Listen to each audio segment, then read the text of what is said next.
I'm Edward October, creator-host of OctoberPod on the Darkcast Network.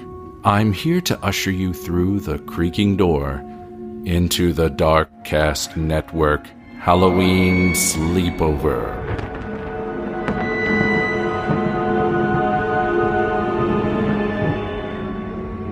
We've prepared tubs of hot buttered popcorn, and there's plenty of trick-or-treat candy. No razor blades, I promise, and lots of spirited beverages on hand.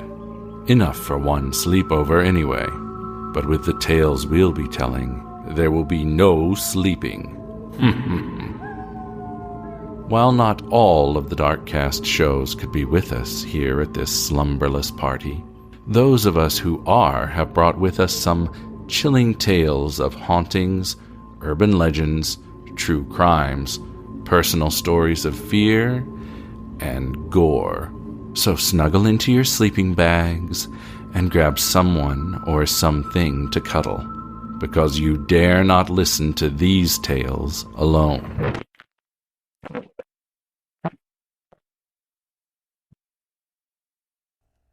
Hey there, I'm CJ from Beyond the Rainbow podcast. I'm also the founder and proud member of Darkcast Network. My show is about crimes committed by and against members of the LGBTQ community. If you're a member of the LGBTQ or an ally, then you are my peeps. And remember, it's not a crime to be gay, unless you're a murderer. 3 years ago, I decided I needed to make a true crime podcast, but I wanted it to stand out, and I wanted it to be based on something I knew. I've been a lesbian all my life, and I knew that. I also noticed that there weren't many true crime podcasts based on the LGBTQ community. Oh, sure, there were podcasts that every once in a while they'd do an LGBTQ case, but there weren't really podcasts that were dedicated just to LGBTQ crime. So I jumped headfirst into the LGBTQ true crime thing. And just recently I covered a serial killer case. It was a man who murdered gay men. As I recorded the episode, other than my normal issues of being tongue-tied, repeating myself, or hearing my odd mouth noises, there was nothing unusual about my recording. When I was done, I went and I walked my dog Nilla. Again, that's all very ordinary stuff for me. When I got back home, I put on my headphones, I sat on my couch, and I got ready to edit my episode. You know, removing the weird mouth noises, the ultra-heavy breaths, and untimely belches. Because I drink bubbly stuff to make my mouth not so dry when I record, the bubbles lead to burping. You know, the fun stuff. So there I was. I had edited through the killer's first 4 victims. Everything was going as planned with the episode. That is until I got to the 5th victim. I heard an indistinguishable static. It almost sounded kind of like wind chimes were playing in the back. I highlighted a clip of it, and I got a noise profile. And then I repeated the step to remove the sound. But I'll be damned, the sound would not delete. I had no choice but to leave it in. As I continued, I heard faintly a man's voice. It sounded as though he was saying, "He did it. He killed me." I threw my headphones off. That was not my voice. Shaking, I got up and I walked around the house. I checked the locks on my doors and I made sure all my windows were shut and locked. Even though it was daylight out, I was still shaking. Maybe it was jitters from too much coffee, I'm not sure. But I decided to take a break from the editing and I went into the kitchen to do some dishes. When I was done, I went back into the living room, picked up my headphones, sat back down in front of my laptop on the couch, and I put my headphones back on. I listened cautiously. There was no sound at all. Okay, good, because I didn't want any other sound. Bravely, I rewound my audio some, and I started to listen again to my episode. I got to the static part, and I strained to hear the voice again, and there it was. The voice sounded like a young man. "He did it. He killed me." I fought through my fears and I listened to what was next. It was more static. and then the young man screamed. No! I was terrified. So again, I removed my headphones to compose myself and to try to figure out what the fuck was happening. I live alone aside from my pets. My nearest family or friends are hundreds of miles away from me. I have no one around who could be pranking me. Oh God, if only it were just a prank, I'd be so relieved. Again, I rewound the audio and I listened. Yup, I was hearing what I was hearing. I saved a copy and I tried again to remove the young man's voice, but it just wasn't going away. I decided to just scrap the whole episode and to start researching and writing a new one. I opened my Word document program and the screen on my laptop froze. I used the task manager and I closed everything. When I opened up the program again to write, it froze. There was something in my life that was definitely amiss since I recorded that fateful episode. I decided to hell with this, and I put my podcast stuff aside for a while. I decided to go upstairs and color the gray out of my hair. I probably had 18 new grays as a result of what was happening with my recording. As I was putting the dye in my hair, I heard the man's voice again. It sounded like it came from behind me. He did it! He killed me! Soon I was looking in my mirror, talking to myself. Yes, I know he did. I was reporting on it.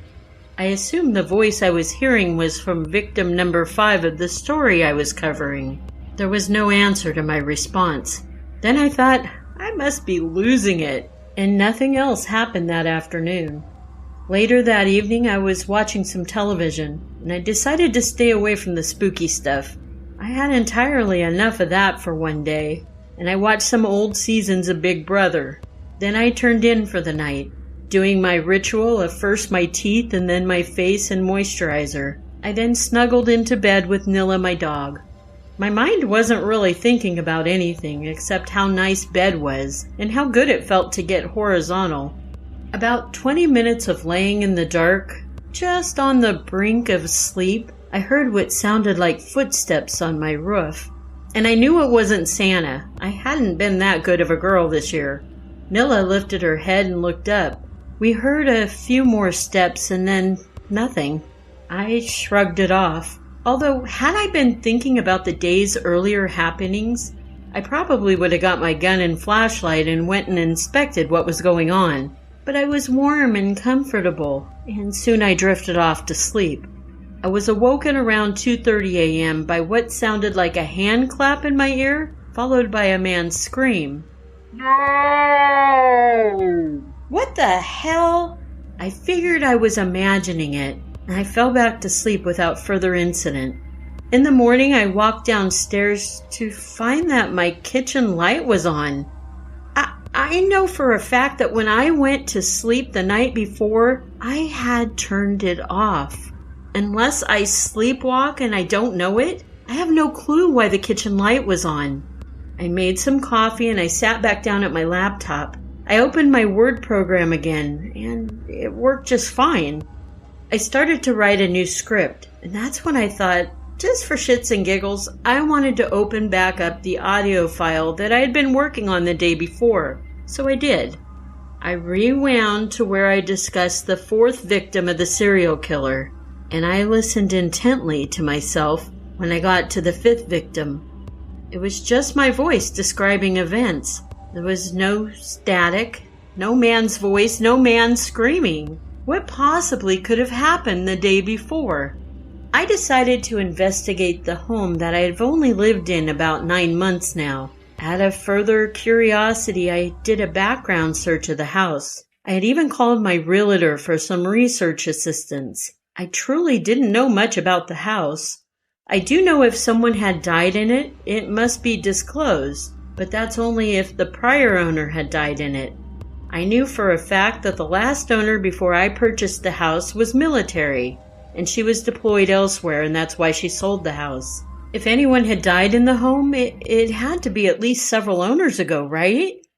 About an hour later, my realtor had called me back. It seems about 23 years ago, a man who had once lived in this house had lived in the house with his 17-year-old son. He was a single father, and this part really makes the hairs on my neck stand up. His son had just come out as gay to his dad. The dad was a huge homophobe.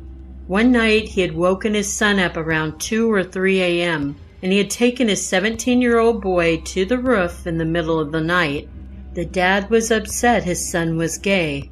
He bound his son's hands with zip ties, and he forced his son up a ladder. The father climbed up the ladder behind him, and he was carrying a rope. The father had devised a noose out of the rope. Securing one end of the rope to the roof, he put his son's head through the noose end, and then he pushed his son from the roof, killing the boy. The date that this murder occurred was the same date that I had recorded that episode that was giving me troubles. The same date I heard the young man's voice and his screams. The boy's body was found by his friends. The boy was hanging from the house when they came to look for him because he had missed several days of school. The father had left a note inside the house. He explained what had happened that night he pushed his son off the roof. He spoke of his embarrassment having a gay son. And a week later, the father's car was pulled from the Rogue River with his remains inside. I still live in this house. Ghosts don't scare me, really. Mostly because I don't believe they intend to do me harm. However, I am curious to see what happens the next anniversary date of the young man's murder by his father. Happy Halloween, friends. Hi, this is Cody, half of Over the Fence True Crime Podcast. And I have a story for you. This is a story I heard when I was very young, and it has haunted me ever since. I found that there are different versions of it everywhere, but this is the story that I was told. There was a young girl, and she was staying home alone at night. And the only comfort that she had was her German Shepherd dog that always stayed by her side. This German Shepherd dog, to bring her comfort whenever she was scared, she would simply just put her hand near her bed or underneath her bed where her dog would lay, and her dog would lick her hand to bring her some sort of reassurance. And one night, her parents were gone, and she was flipping through the television channels. She heard that a crazed killer had escaped from a local insane asylum. Alerts had gone off in the neighborhood. They had alerted everybody to lock all doors and windows. She did that. Even so, she was nervous, and she, again, put her hand down and had her trusty dog to lick her hand and make her rest assured that everything was going to be okay. To calm herself, she watches TV until she's ready to go to sleep. And as she's ready to go to sleep, again, she reaches down and lets the dog lick her hand. She turns off the TV, and as she lays her head on her pillow, she hears a sound coming from her bathroom. It's drip, drip, drip. She hadn't heard that sound before because she was watching TV. But she decides to ignore it. She's like, I didn't turn the water on. I'm just going to ignore it. Maybe it's just my imagination, or, you're already laying in bed. You don't want to get up anyways. You're like, I'm just going to go to sleep. It's fine. So she puts her hand under her bed. The dog licks her hand. She's like, I'm fine. The dog's not spooked. I shouldn't be spooked. She lays down, and just as she feels like she's going to sleep, she hears the drip, drip, drip. And she's like, okay, I know I didn't leave the water running. She still hasn't worked up the courage to go check out what could possibly be dripping inside of the bathroom. So again, she flips kind of over on her side, reaches under her bed, and sure enough, the dog licks her hand again. She's like, again, the dog's not freaked out. I shouldn't be freaked out. And besides, it's just a leaky faucet. My parents will be home soon. I'm fine. Again, she lays down her head and she hears the continuous dripping. Drip, drip, drip. She was like, I gotta figure out what this sound is. She jumps out of her bed. She runs to the bathroom as fast as she can, and she notices there's no water on the faucet, so she notices that the dripping is coming from her shower. So she pulls back the shower curtain as fast as she can, and there is her dog hanging from the shower, his blood dripping. Drip, drip, drip. She looks back to the mirror that is above the bathroom sink, and on it, in blood, is written, Maniacs lick hands, too. And the door shuts behind her. Hey, spooky friends, it's Aurora from Murder Murder News. I hope you've got some marshmallows and a nice fire because I've got a ghost story for you. A man arrived at his hotel late on a chilly evening. He went to the front desk to check in. The woman at the desk gave him his key and offered to walk him to his room since it had been a slow night. The hotel was old, but well maintained. It was a bit of a maze, and some of the rooms could be difficult to find. Along the walk, they passed a room and heard a loud thud. The door had no number. It appeared to be a regular room for guests and not some utility closet. The woman told him not to worry about the sound, but stay clear of the unmarked door. The man was a little jet-lagged from his trip, and his curiosity got the better of him. What was behind the unmarked door? He wandered down the hall and found himself in front of the room. He tried the handle. Sure enough, it was locked. He bent down and looked through the wide keyhole. Cold air passed through it. He could feel the chill against his skin. What he saw was a hotel room like his. In the corner was a woman whose skin was completely white. She was leaning her head against the wall, facing away from the door. He stared in confusion for a while. He almost knocked on the door, worried the woman was not okay. He crept down the hall and walked back to his room. The next day, he returned to the door and looked through the keyhole. This time, he just saw red. He couldn't make anything out beside a distinct red color. Perhaps the inhabitants of the room knew he was spying the night before and had blocked the keyhole. He decided to consult the woman at the front desk. She sighed and said, "Did you look through the keyhole?" The man told her he had, and she said, "Well, I may as well tell you the story. A long time ago, a man murdered his wife in that room, and her ghost haunts it. But these weren't ordinary people. They were so pale they appeared white all over, except for their eyes, which were red." I hope you enjoyed the story, and I think the moral here is don't be a creep and peek in people's hotel rooms. Don't forget to join Murder Murder News each Friday for historical crime cases told through a victim-first lens. My name is Brenda, and I'm the creator and host of Horrifying History, where you will hear about the unexplained, paranormal, and supernatural happenings that have stained the pages of history. And today, I will be telling you all the story of Farmer Peter Stump and how he admitted that he was a murdering werewolf. On Halloween in the year of 1590, a large crowd gathered in the German town of Bedburg to watch a man be executed. The condemned was Peter Stump, who was a 50-year-old farmer who confessed to authorities that he made a pact with Satan. He told the devil that he didn't want to be rich or famous. What he dreamed of was gaining the ability to turn into a werewolf. When the devil granted his request, Peter killed 16 people. Many of these were his own children, and allegedly, after killing his eldest son, Peter ate his son's brains. He further claimed that he had sexual relations with his own daughter and a succubus. It is said that Peter's execution was one of the most brutal on record due to his crimes. He was strapped to the torture device called the wheel and was skinned alive as his bones broke. He was decapitated, and his body was burned at the stake. His head was then impaled on a post in the center of the village to ensure that no one else would ever consider making a deal with the devil like Peter did. There are very little documents that survive concerning Peter, and those that exist are copies of the originals. These documents tell us that Peter was born near a town called Bedburg in the electorate of Cologne in Germany. His exact birth date is unknown due to local church records were destroyed in the 30 Years' War. It is believed, though, that he was given the last name of Stump after his left hand was cut off in an accident, but that is not the only tale concerning this. In other stories, when Peter was in wolf form, he had a forepaw cut off. According to these stories, that is what proved Peter was actually a werewolf. Now, Peter was a farmer, and according to officials at the time, Peter committed at least 16 murders, multiple sexual assaults, and incest over a period of 25 years while he was in the form of a wolf. He was further accused of sorcery and living with a she-devil. After Peter was charged, he was interrogated. Now, back in those days, that meant he was tortured. He was stretched on the rack and was severely tortured until he confessed. In this confession, Peter said that he was practicing black magic since the age of 12.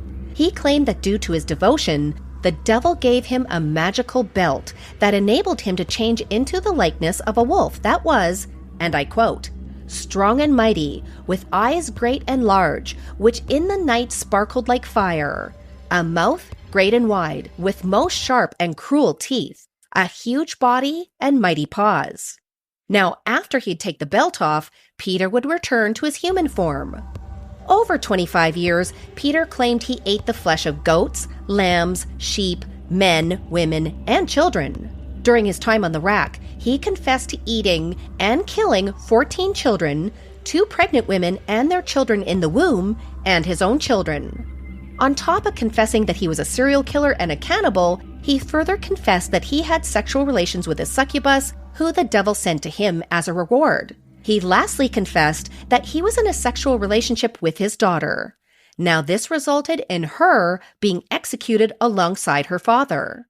The 2 of them were executed on Halloween, and to this day, Peter's execution is considered to be one of the most brutal in history.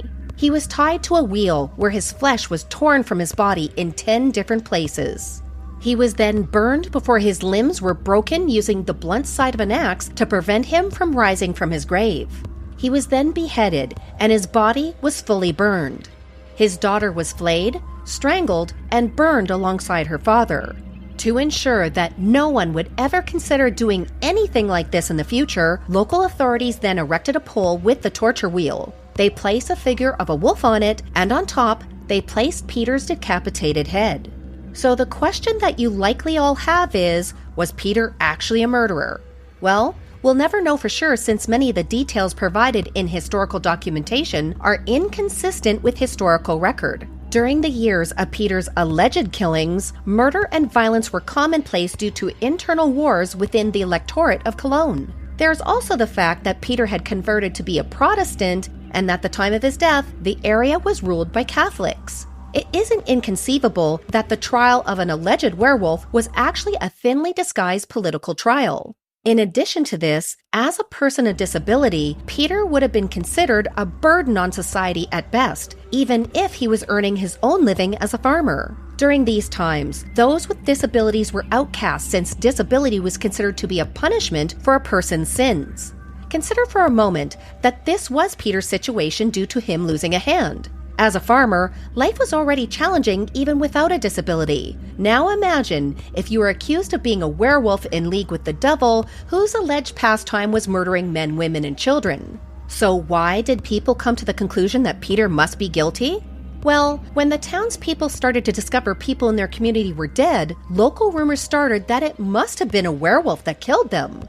Remember, my spooky friends, this was back in a day where there were no forensic testing, and anything bad that happened was blamed on the devil and his minions. When those in town decided to go hunt for the werewolf that they thought caused the deaths, they tracked what they thought were its footprints. When they thought they were closing in on the creature, there was no wolf. They found Peter walking in the forest instead. So, instead of thinking that it's highly likely that Peter just happened to be walking in the woods at that moment, they presumed that he must have transformed into his human form, and well, he was a werewolf. After hours of torture, he finally confessed. But what if he was actually a serial killer, a rapist, and a cannibal? What if he told the truth about what he did?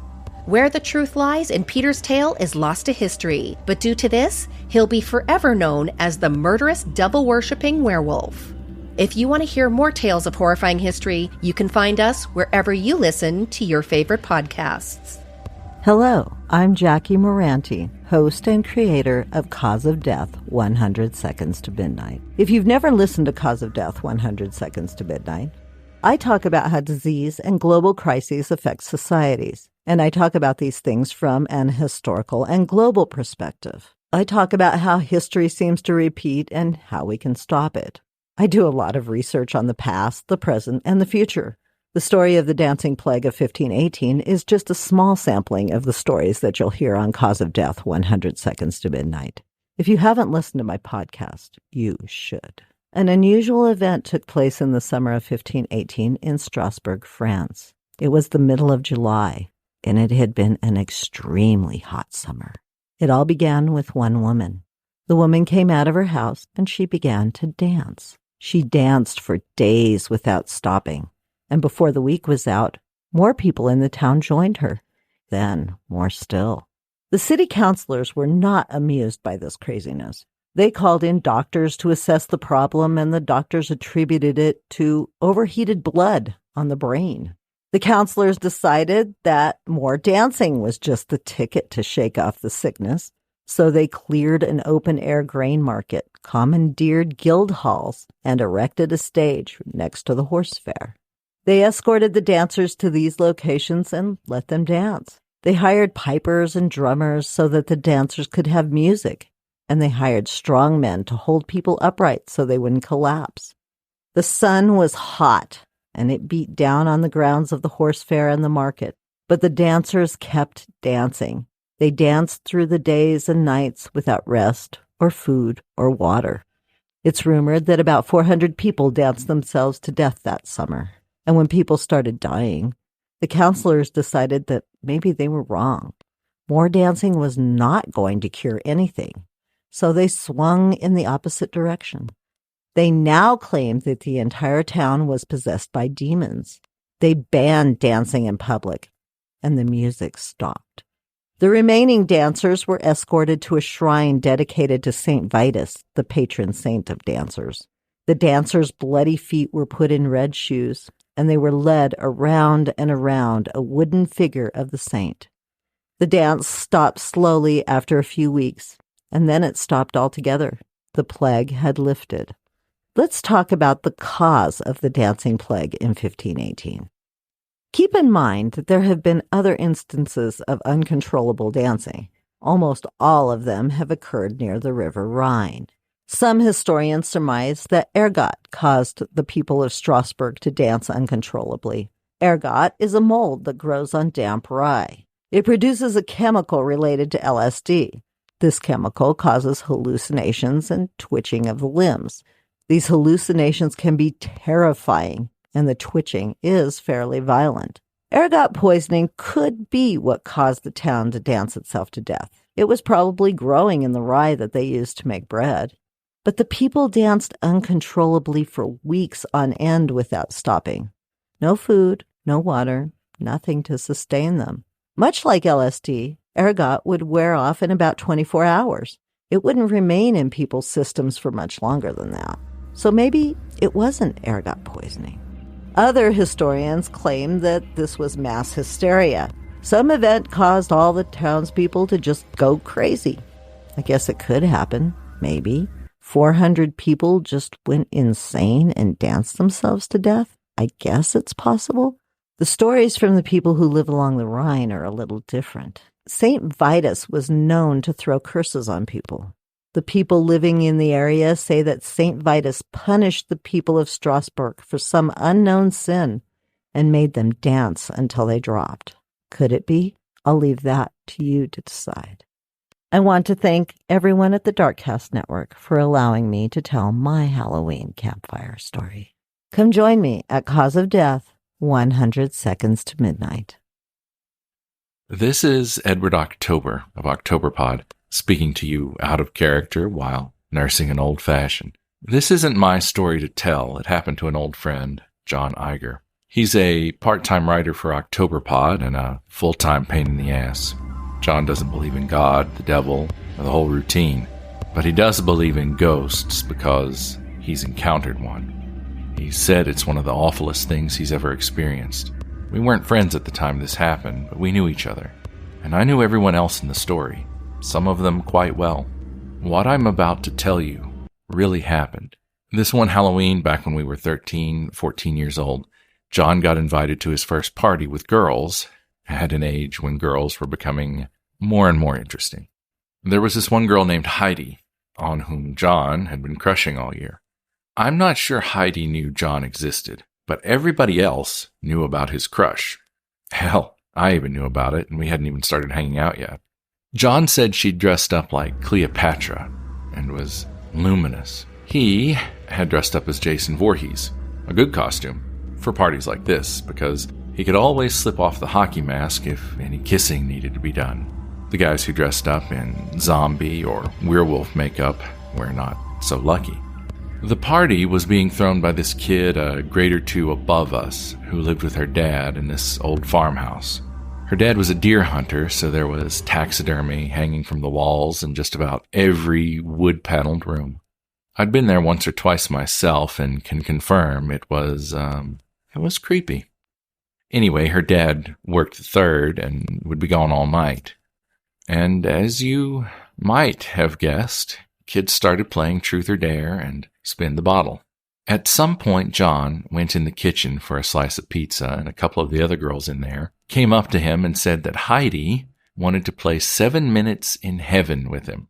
Now, if you've never played it, 7 Minutes in Heaven is a game where you and someone of the opposite sex are put in a dark closet for 7 minutes with the assumption that you'd be making out with one another. No questions asked for the whole time you're in there. John suspected he might be falling for a prank, but his love for Heidi was just too strong. They led him to a walk-in closet overstuffed with winter coats, told him that Heidi was waiting for him in there, and shoved him in.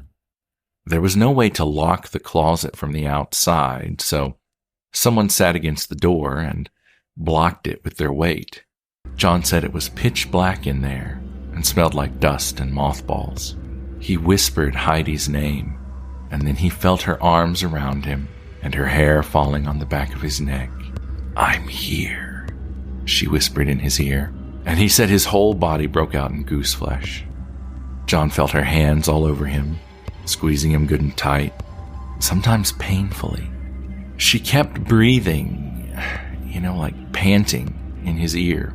It was weird, but at the same time, John said he loved it.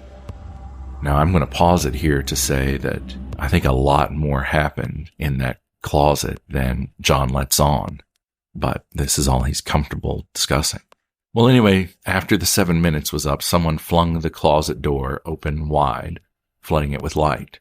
John saw that everybody at the party was huddled around the door laughing at him with these big stupid grins on their faces. And to his shock, he saw that one of the kids outside the door was Heidi. But if Heidi had been out there the whole time, then who the hell was in the closet with John? They just laughed harder and told John that no one was in there with him. It was a gag, and that was the whole point of it. John turned on the closet light and searched around. Nothing but coats and shoes. He said his face must have turned pale because someone finally asked him what had happened. He told them. They could tell by his expression that he wasn't putting them on. No one was laughing now.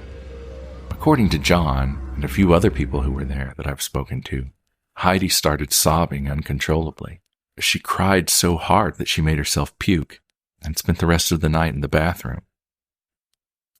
At OctoberPod, we tell true, true-ish, and classic tales of horror and the paranormal with a retro vintage aesthetic. Find all of our links at octoberpodvhs.com. OctoberPod, retro horror for bold individualists. Hi, this is Molly from Over the Fence True Crime Podcast, and I'm here to tell you a spooky story. One that always made me feel a little frightened to babysit when I was a young girl. So here's how the story goes.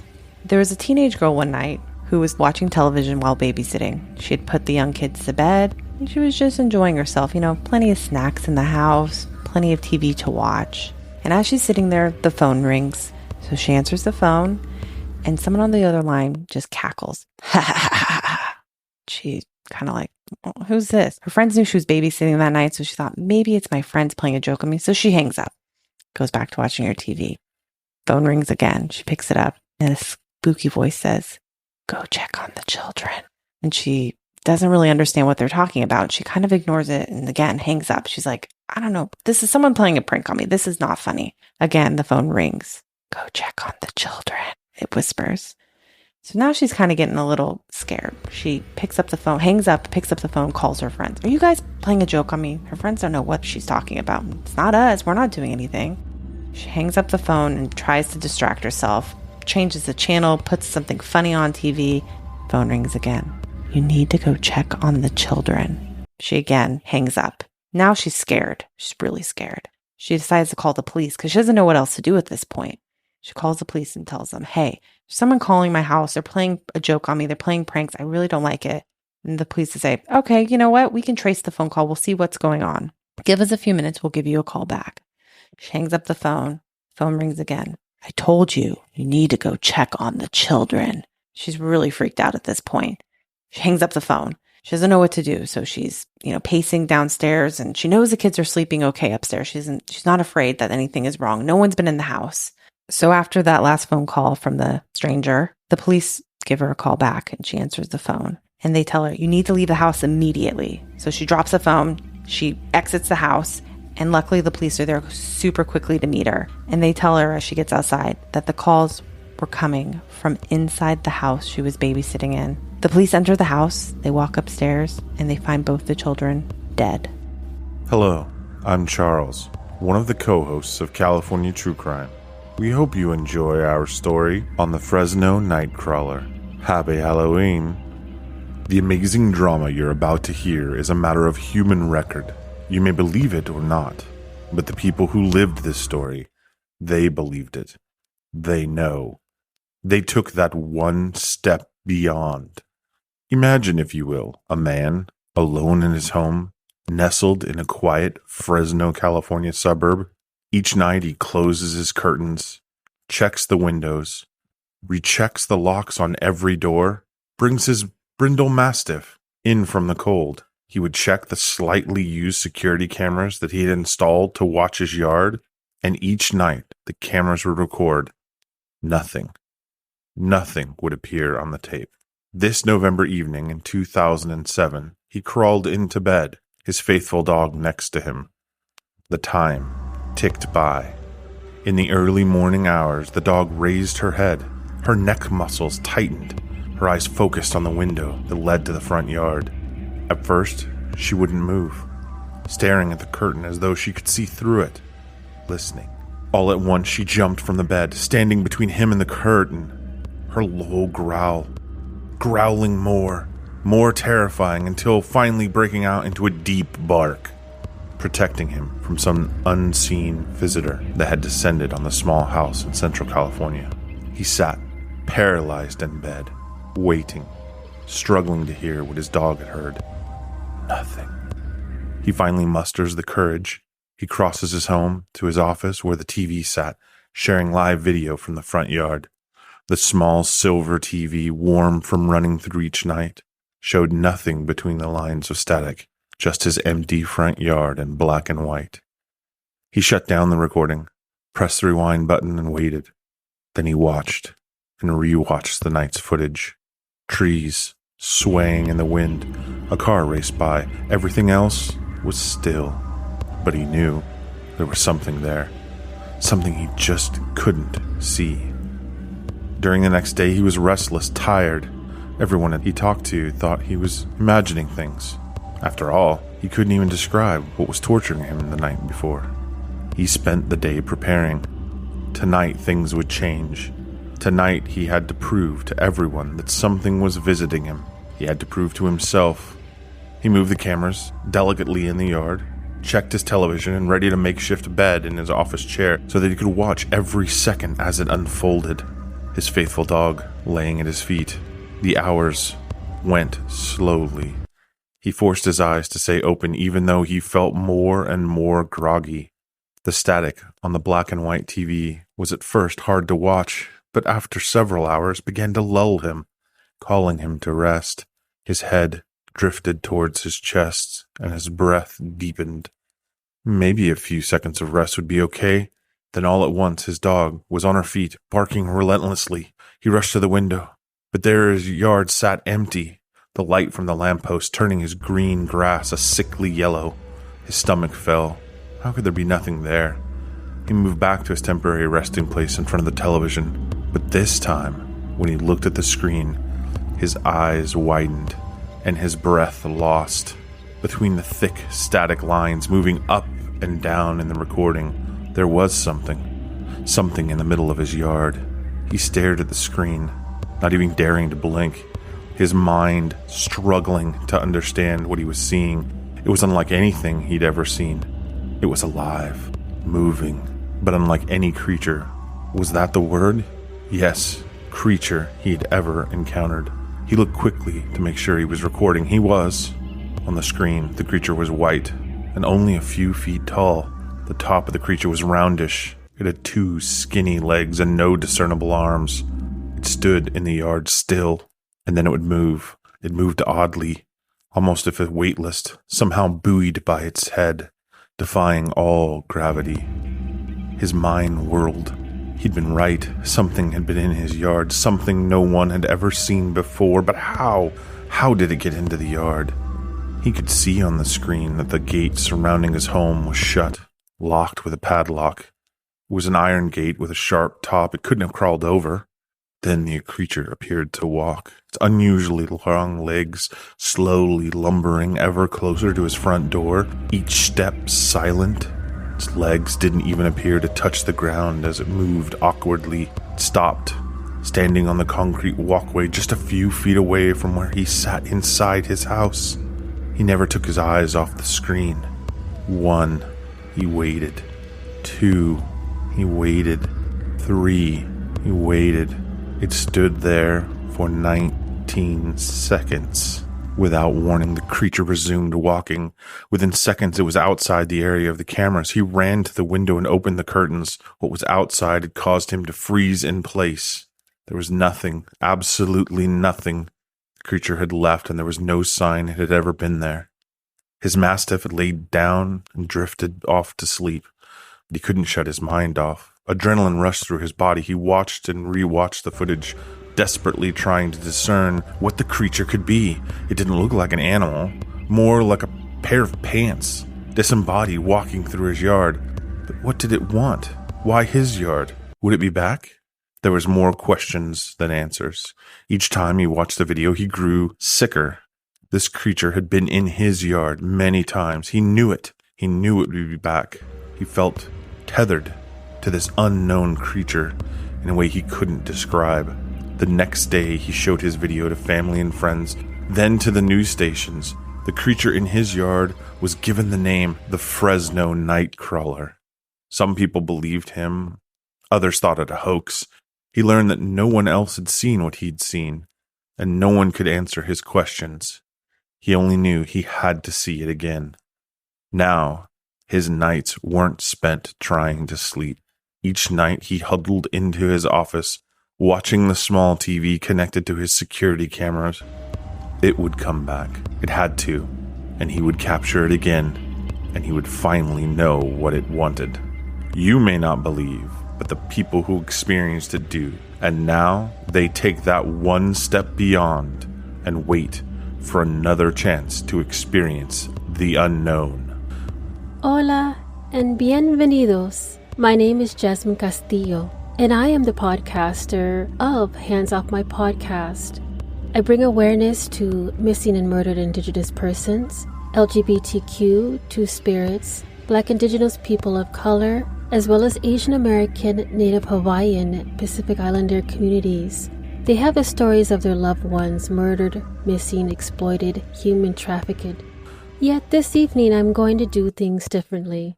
Knowing that this is the month of October and all things spooky and all things that go bump in the night. And even though Hallows Eve is once every year, you could see my household, we celebrated 364 additional days. And throughout my life, I've always been called many things, not just my own name. I've been called crazy, psychotic, or even just straight up insane. There is a little bit of truth to that because I know that I come from a long line of mentally disturbed individuals. But no one has ever pointed out that whatever I had, these outlandish tales, that I would be considered clairvoyant or prophetic. I've had many dreams since I was a child. One of the ones that completely stuck with me to this day, like tree sap seeping between woven lace. It felt like this was another lifetime, or just an inkling of what was to come. I had a grandmother who I'd called Gram. She lived off of 29th and Hour Street, a not-so-pleasant side of Milwaukee, Wisconsin. You can call it economically challenging for a brown girl. I recall the many days on weekends where I would skip down the street to the nearest corner store on the quest to pick up my favorite goodies.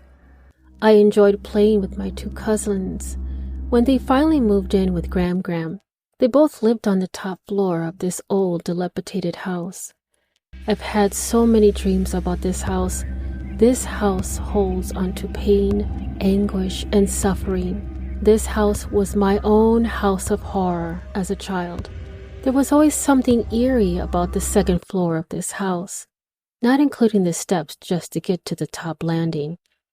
My two cousins were so close, we protected each other. We were infatuated with Gloria Estefan and pretended to be our own singing group or our sisterhood called the Wild Girls with a Z. Becoming someone else when we hid in the basement away from all the fears and the abuse and the pain that brought us together. As the years went by, we grew distant and went our separate ways, living our lives and becoming mothers of our own. And this is when my delusional dreams began. I always had my dreams go back to that house, my childhood house of horror. Even though I was safe in my own bed many, many miles away, I would close my eyes and actually see myself leaving the front of this house, walking down the stairs to the front, turning around to veer my view of the top floor windows. It felt so strange because I've never left the house at dark. As a child of the 70s, we were always told, once the street lights went on, you best be home. But this night I ventured out into the cold, misty sidewalk, staring at the house, worrying about why am I on the street so late. I could have walked to the corner store blindfolded on my many times that I ventured to gather my rewards at the end of the block. But this time I walked past that store, not even looking to the left of me to take a glimpse to see if anyone was there at this late of hour. The streets were mist that draped over me like a funeral veil, and your bones hurt with chilliness in the air. I told myself, why did I put on something much warmer? But I always came back to the same question. Why am I even out here? I don't know how and why I was attracted to the end of the street, but I kept walking and walking. It was as if something was drawing me to keep me walking towards the darkness. I can hear a faint noise coming from the end of the block. It sounded like animals screaming, but I couldn't see through the mist. I kept squinting my eyes to get a better look to what the noise was coming from, but all I saw was darkness. My feet carried me to the end of that block, and I would have kept going if it hadn't been me slamming into a cold, metallic object that blocked my way. I grasped my childlike hands around these bars, touching the sleek, black metal. As I looked up to discover that these long black bars reached across my face like thin black roots pressed against my cheek. The noise was coming from the other side of this gate. It was as if there was a twirling of sand like an hourglass that was broken on its side as a wicked wind whips past and takes its hostage. As I peered through the slits of this black gate, I saw what would be almost like seeing an apocalypse at the end of times. This was so much suffering. I couldn't move my head to take my eyes off such horror and sadness. Children, animals were emaciated, walking lifeless souls with sunken eyes, sighing their last breath of life. There was a radiating heat coming from within this gated area. This is something you will never forget. And to this day, I've always wondered if I was looking through the gates of hell or looking within my mind, my own hell. Hello, this is Kona, host of And Then They Were Gone. The story I have for you is The Boarded Window by Ambrose Bierce. The Boarded Window was first published in the San Francisco Examiner on April 12, 1891. According to the website A Passion for Horror, Ambrose Bierce was a journalist, satirist, and prolific writer of short stories. And interestingly, he disappeared in Mexico in 1913, and although there's been much speculation about what happened to him, nobody has ever learned the truth. In 1830, only a few miles away from what is now the great city of Cincinnati, lay an immense and almost unbroken forest. The whole region was sparsely settled by people of the frontier, restless souls who no sooner had hewn fairly habitable homes out of the wilderness and attain to that degree of prosperity which day to day we should all call indigence. Then, impelled by some mysterious impulse of their nature, they abandoned all and pushed farther westward to encounter new perils and privations in the effort to regain the meager comforts which they had voluntarily renounced. Many of them had already forsaken that region for the remoter settlements, but among those remaining was one who had been of the first arriving. He lived alone in a house of logs, surrounded on all sides by the great forest, of whose gloom and silence he seemed a part, for no one had ever known him to smile nor speak a needless word. His simple wants were supplied by the sale or barter of skins of wild animals in the river town, for not a thing did he grow upon the land which, if needful, he might have claimed by right of undisturbed possession. There were evidences of improvement. A few acres of ground immediately about the house had once been cleared of its trees, the decayed stumps of which were half concealed by the new growth that had been suffered to repair the ravage wrought by the axe. Apparently, the man's zeal for agriculture had burned with the falling flame, expiring in penitential ashes. The little log house with its chimney of sticks, its roof of warping clapboards, weighted with traversing poles, and its chinking of clay, had a single door, and directly opposite, a window. The latter, however, was boarded up. Nobody could remember a time when it was not, and none knew why it was so closed. Certainly not because of the occupant's dislike of light and air, for on those rare occasions when a hunter had passed that lonely spot, the recluse had commonly been seen sunning himself on his doorstep if heaven had provided sunshine for his need. I fancy there are few persons living today who ever knew the secret of that window, but I am one, as you shall see. The man's name was said to be Murlock. He was apparently 70 years old, actually about 50. Something besides years had had a hand in his aging. His hair and long, full beard were white, his gray, lusterless eyes sunken, his face singularly seamed with wrinkles which appeared to belong to two intersecting systems. In figure he was tall and spare, with a stoop of the shoulders, a burden-bearer. I never saw him. These particulars I learned from my grandfather, from whom I also got the man's story when I was a lad. He had known him when living nearby in that early day. One day, Murlock was found in his cabin dead. It was not a time and place for coroners and newspapers, and I suppose it was agreed that he had died from natural causes, or I should have been told and should remember. I know only that with what was probably a sense of the fitness of things, the body was buried near the cabin, alongside the grave of his wife, who had preceded him by so many years that local tradition had retained hardly a hint of her existence. That closes the final chapter of this true story, excepting, indeed, the circumstance that many years afterward, in company with an equally intrepid spirit, I penetrated to the place and ventured near enough to the ruined cabin to throw a stone against it, and ran away to avoid the ghost which every well-informed boy thereabout knew haunted the spot. But there is an earlier chapter, that supplied by my grandfather. When Murlock built his cabin and began laying sturdily about with his axe to hew out a farm, the rifle meanwhile his means of support, he was young, strong, and full of hope. In that eastern country whence he came, he had married, as was the fashion, a young woman in all ways worthy of his honest devotion, who shared the dangers and privations of his lot with a willing spirit and a light heart. There is no known record of her name. Of her charms of mind and person, tradition is silent, and the doubter is at liberty to entertain his doubt. But God forbid that I should share it. Of their affection and happiness there is abundant assurance in every added day of the man's widowed life. For what but the magnetism of a blessed memory could have chained that venturesome spirit to a lot like that? One day Murlock returned from gunning in a distant part of the forest to find his wife prostrate with fever and delirious. There was no physician within miles, no neighbor, nor was she in a condition to be left to summon help. So he set about the task of nursing her back to health. But at the very end of the third day, she fell into unconsciousness and passed away, apparently with never a gleam of returning reason. From what we know of a nature like this, we may venture to sketch in some of the details of the outline picture drawn by my grandfather. When convinced that she was dead, Murlock had sense enough to remember that the dead must be prepared for burial. In performance of the sacred duty, he blundered now and again, did certain things incorrectly, and others which he did correctly were done over and over.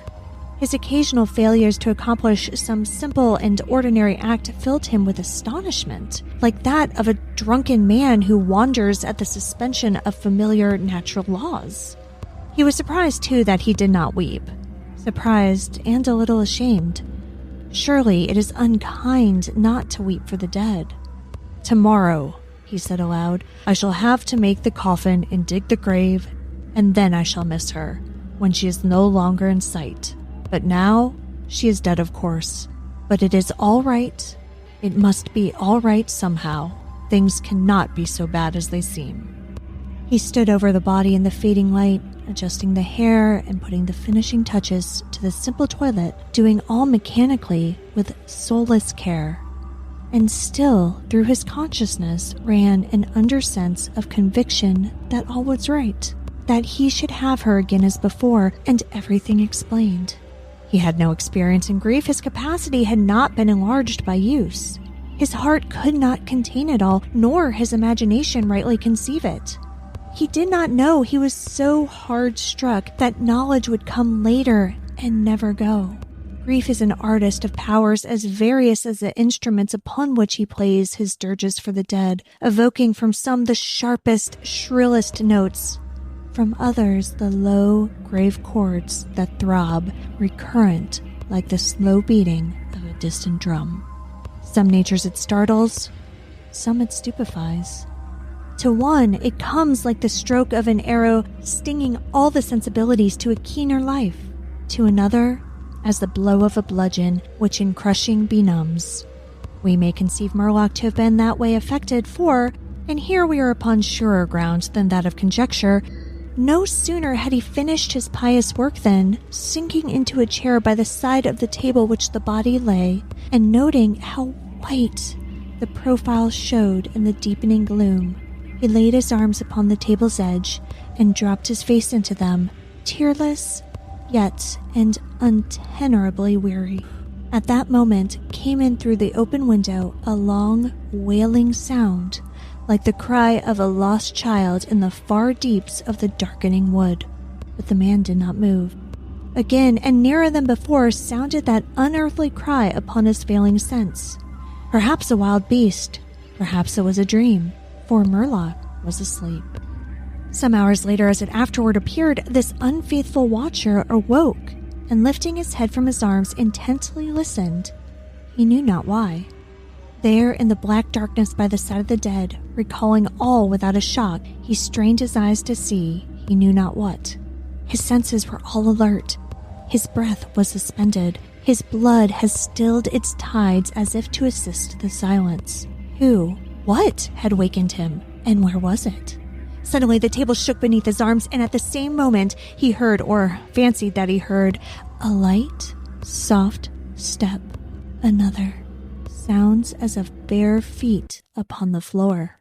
He was terrified beyond the power to cry out or move. Perforce he waited there in the darkness, through seeming centuries of dread, as one may know, yet live to tell. He tried vainly to speak the dead woman's name, vainly to stretch forth his hand across the table to learn if she were there. His throat was powerless. His arms and hands were like lead. Then occurred something most frightful. Some heavy body seemed hurled against the table with an impetus that pushed it against his breast so sharply as nearly to overthrow him, and at the same instant he heard and felt the fall of something upon the floor with so violent a thump that the whole house was shaken by the impact. A scuffling ensued and a confusion of sounds impossible to describe. Murlock had risen to his feet. Fear had by excess forfeited control of his faculties. He flung his hands upon the table. Nothing was there. There is a point at which terror may turn to madness, and madness incites to action. With no definite intent from no motive but the wayward impulse of a madman, Murlock sprang to the wall with a little groping, seized his loaded rifle, and without aim discharged it. By the flash which lit up the room with a vivid illumination, he saw an enormous panther dragging the dead woman toward the window, its teeth fixed in her throat. Then there were darkness blacker than before and silence. And when he returned to consciousness, the sun was high and the wood vocal with songs of birds. The body lay near the window where the beast had left it when frightened away by the flash and report of the rifle. The clothing was deranged, the long hair in disorder, the limbs lay anyhow. From the throat, dreadfully lacerated, had issued a pool of blood not yet entirely coagulated. The ribbon with which he had bound the wrists was broken. The hands were tightly clenched. Between the teeth was a fragment of the animal's ear. Hi there, I'm Tour Guide Jen of Nopeville. Normally I'm joined by my best friend, Tour Guide Christine, as we lead our wonderful tours through the dark and sinister streets of our beloved city. We provide tours featuring cryptids, true crime, hauntings, and all the things that make you say nope. We guarantee you'll find a tour to suit your tastes over here in Nopeville, so come visit us sometime. It was supposed to be a joke, a silly thing I told a gullible friend just to see how he would respond to it. But recently, I've begun to wonder if the joke's on me. If that's true, then I was wrong about the significance of 1:27 a.m. Oh, so very wrong. A good friend of mine was going through a tough time and struggling with the identity crisis we all seem to suffer through in our early 20s. He was reaching the end of his college career and fed up with the path he had shepherded into choosing for himself. We would talk for hours about how much of the best years of our lives that college sucks up, only to leave you feeling afraid that you've made all the wrong choices and now you're stuck. One particularly rough night, in an effort to make him look forward to something, I told him that when 1:27 a.m. rolled around, he needed to enjoy himself. He questioned the significance of that particular time, and I told him not to worry about it and just do it. He reluctantly agreed, and when the time rolled around and passed, I asked him if he did as I instructed. He simply stated that he forgot, so I playfully admonished him for letting such a magical hour pass him by without notice. This idea was literally just a random time selection that wasn't too far in the future while we were talking and had no actual significance. At least, that's what I thought. Even as I write this, 1:27 a.m. is creeping closer yet again, and I feel my stomach knotting up in fear. You see, I have discovered in the days since I made up this special time that there really is significance to it. But it's not a magical time, as I told my friend. No. It holds a much more sinister meaning for me now. Nearly 10 minutes away now, and the room already grows colder. Pet owners, have you ever seen your cat or dog just stare very intently at something in the room, but when you look where they're looking, you see absolutely nothing? Yeah, me too. But I've always wondered if it's really nothing that they're staring at. I can tell you now that they really are looking at something. The night after I made up the mystical hour for my friend, I noticed my cat suddenly look up at the ceiling in the corner of my room. I, of course, looked up there too, and saw nothing. So I looked back at my cat, and to my surprise, she wasn't looking at me like she normally does when this happens. She was still looking there in the corner, but slowly she tracked her gaze across the ceiling and out the window as if following the progress of something moving through the room. I never saw anything where she was looking, but this creeped me out, so I grabbed my phone to text someone about it and happened to notice that it was 1:27 a.m. exactly. Since I still believed it was a meaningless time, I simply smiled a bit at the silly joke and proceeded to text a fellow cat owner about what I had just witnessed. He wrote back that my house must be haunted, but whether he really believed that or not is still unknown to me. Staring seemingly at nothing is not a new occurrence with my cat, but this was the first time that I could not get her attention and that she tracked something's movements in the room, rather than just looking back at me after a moment. This particular occurrence rattled me deeply and gave me a very bad feeling. This happened only a week ago, and since then my cat has had her attention caught by something in my room that isn't me every single night. I check the time on my phone every single time I notice her doing this, and the time is always the same.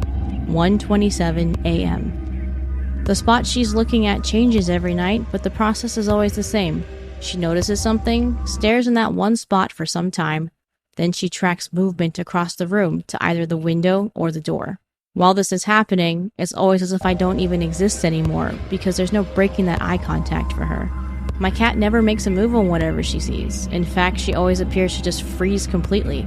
It's almost as if whatever she sees is something she does not want to notice her. Like, some kind of predator. Less than 5 minutes away now.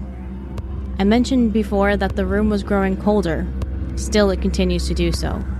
In the last few days, I've noticed this temperature change, and initially thought nothing of it because the weather is still nice enough to leave windows open and getting cooler in the evenings.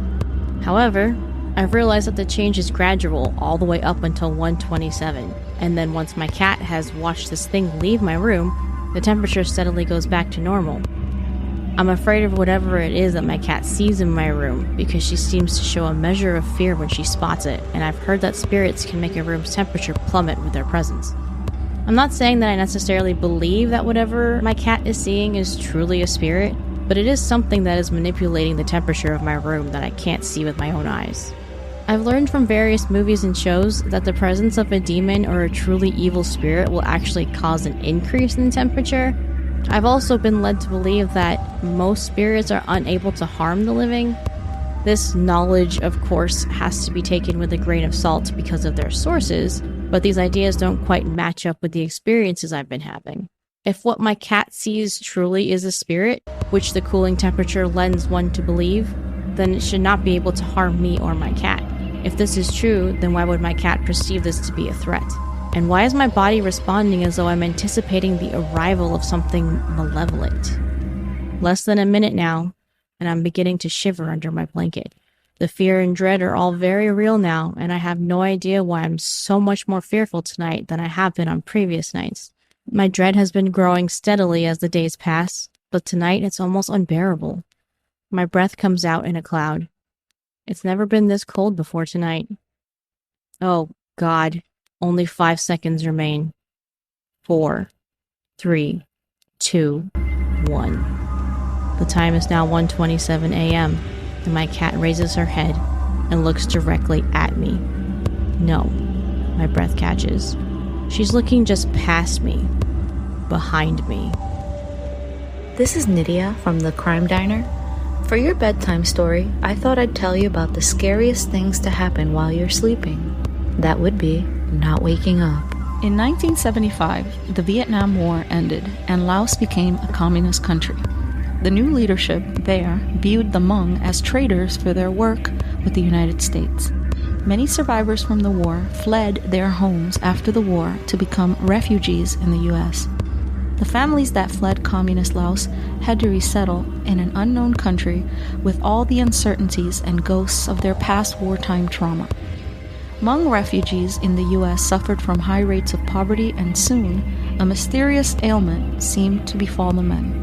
Many of the afflicted were teenagers and young men under the age of 50. In the early 70s through early 80s, these young male refugees were seemingly dying during their sleep. They died while sleeping one by one, thousands of miles from home. 116 of the 117 were healthy men. 47-year-old Young Lang Tao died in his sleep with his wife beside him. He died with tears in his eyes. Whatever he was experiencing was terrifying the man to death. He was the 4th Hmong man to die while sleeping in 9 months. He was the 13th nocturnal Hmong death recorded since 1978. Victims experienced the strange feeling of feeling awake. While they have a realistic perception of their environment, they can't move. Worse, they feel an overwhelming fear and dread accompanied by chest pressure and difficulty breathing. Something was killing the Hmong men in their sleep, and no one could figure out what it was. Investigators could find no medical explanation for the deaths, but many community members theorized that the deaths were from exposure to chemical nerve agents that refugee soldiers would have been exposed to. That theory was not supported by doctors. The nerve gas was ruled out because the men were only dying during the night. Some of the Hmong believed they were being punished by the spirits of their ancestors for leaving their homeland. The men that died were all in good health and had no apparent heart condition. It was reported by witnesses that the men seemed to have been experiencing some sort of nightmare or sleep paralysis. To family members, it appeared their loved ones were dying from a terrifying nightmare. Medical investigators later classified the fatal ailment as sudden unexplained nocturnal death syndrome, or SUNS. The wave of SUNS death among the Hmong is still unexplained. Hello everybody, this is your friend Steph from Sinister Story Hour, and if you're like me, spooky season is your favorite time of year. As a fan of all things creepy, I thought today I would talk to you about one of the creepiest urban legends that I've heard. I love urban legends, and I hope you do too. The Dybbuk box first entered pop culture in 2003, and although I'd heard of it before, I didn't actually realize that it was a real thing. Some people believe that the Dybbuk box is the most haunted item in the world, and if you're like me, you're thinking, what exactly is a Dybbuk box?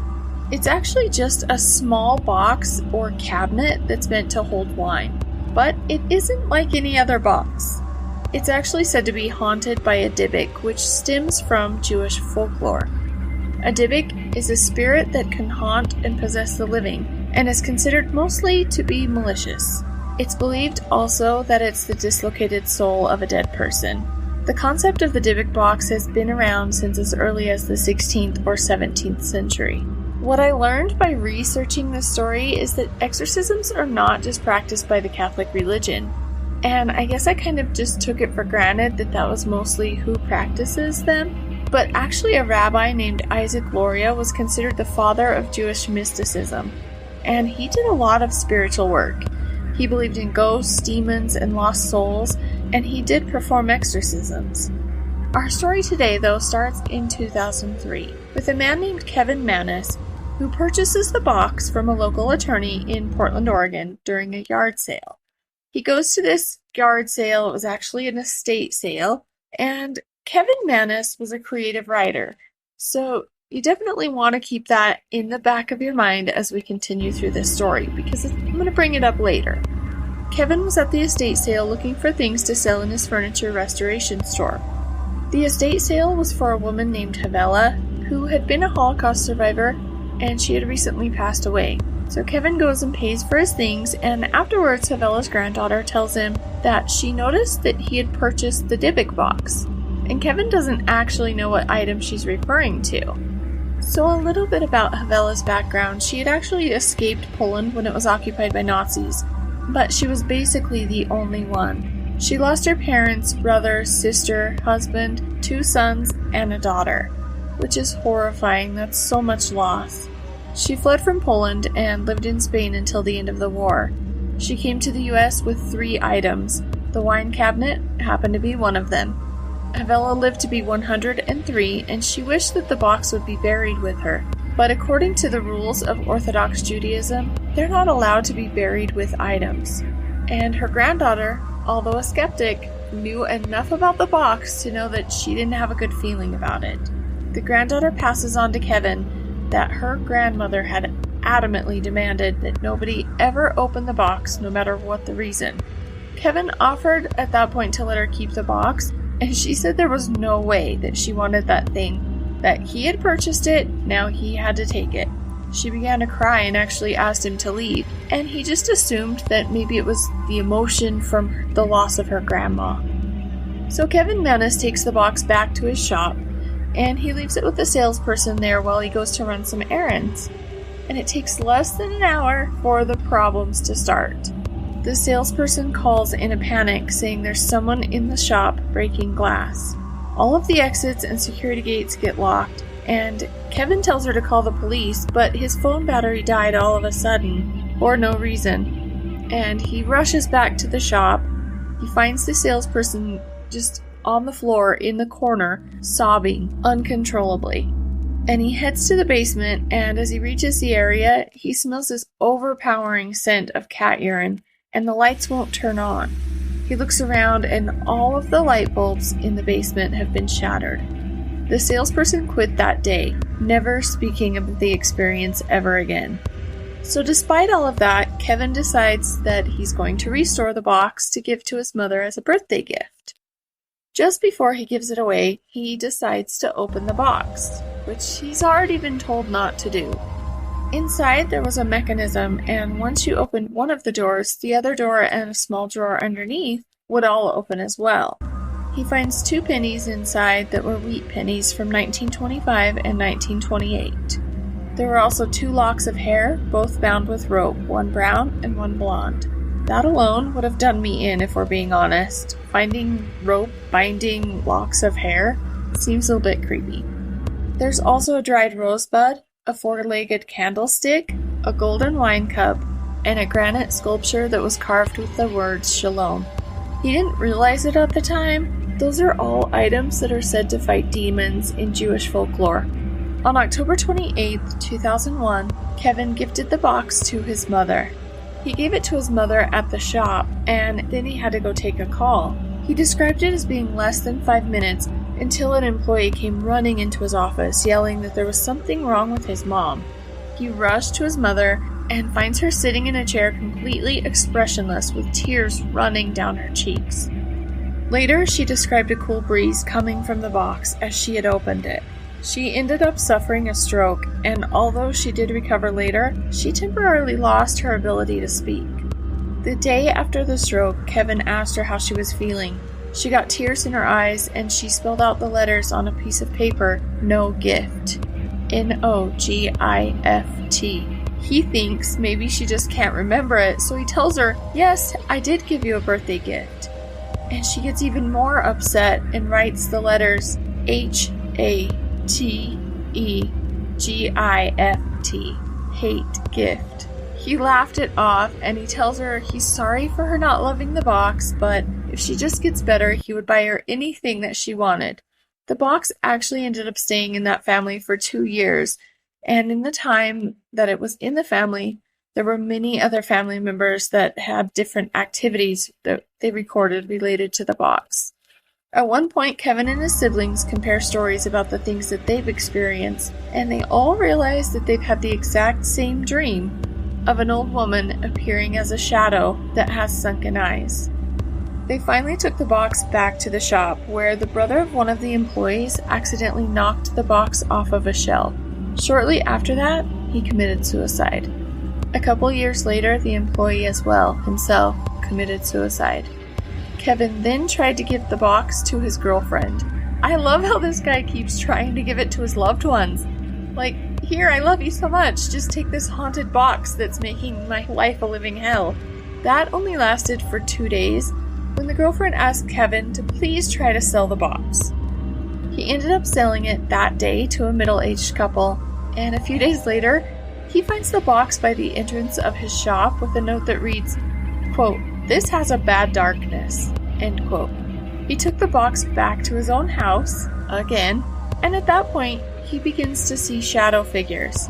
Finally, in 2003, he put the box for sale on eBay.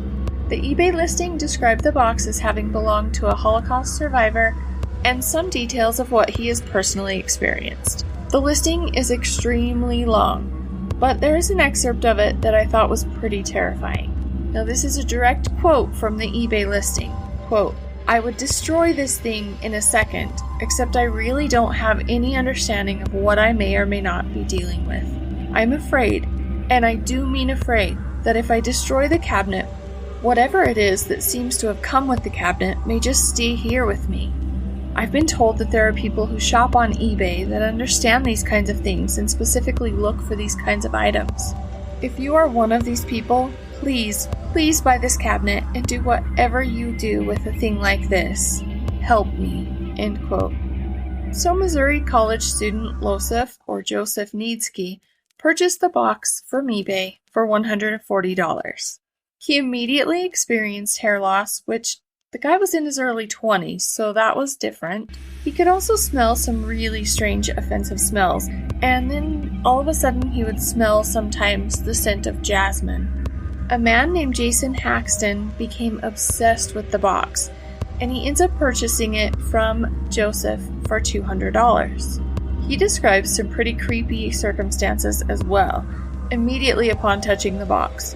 He describes it as the box feeling like it had collapsed into a liquid in his hands, and he felt a piercing feeling in his stomach.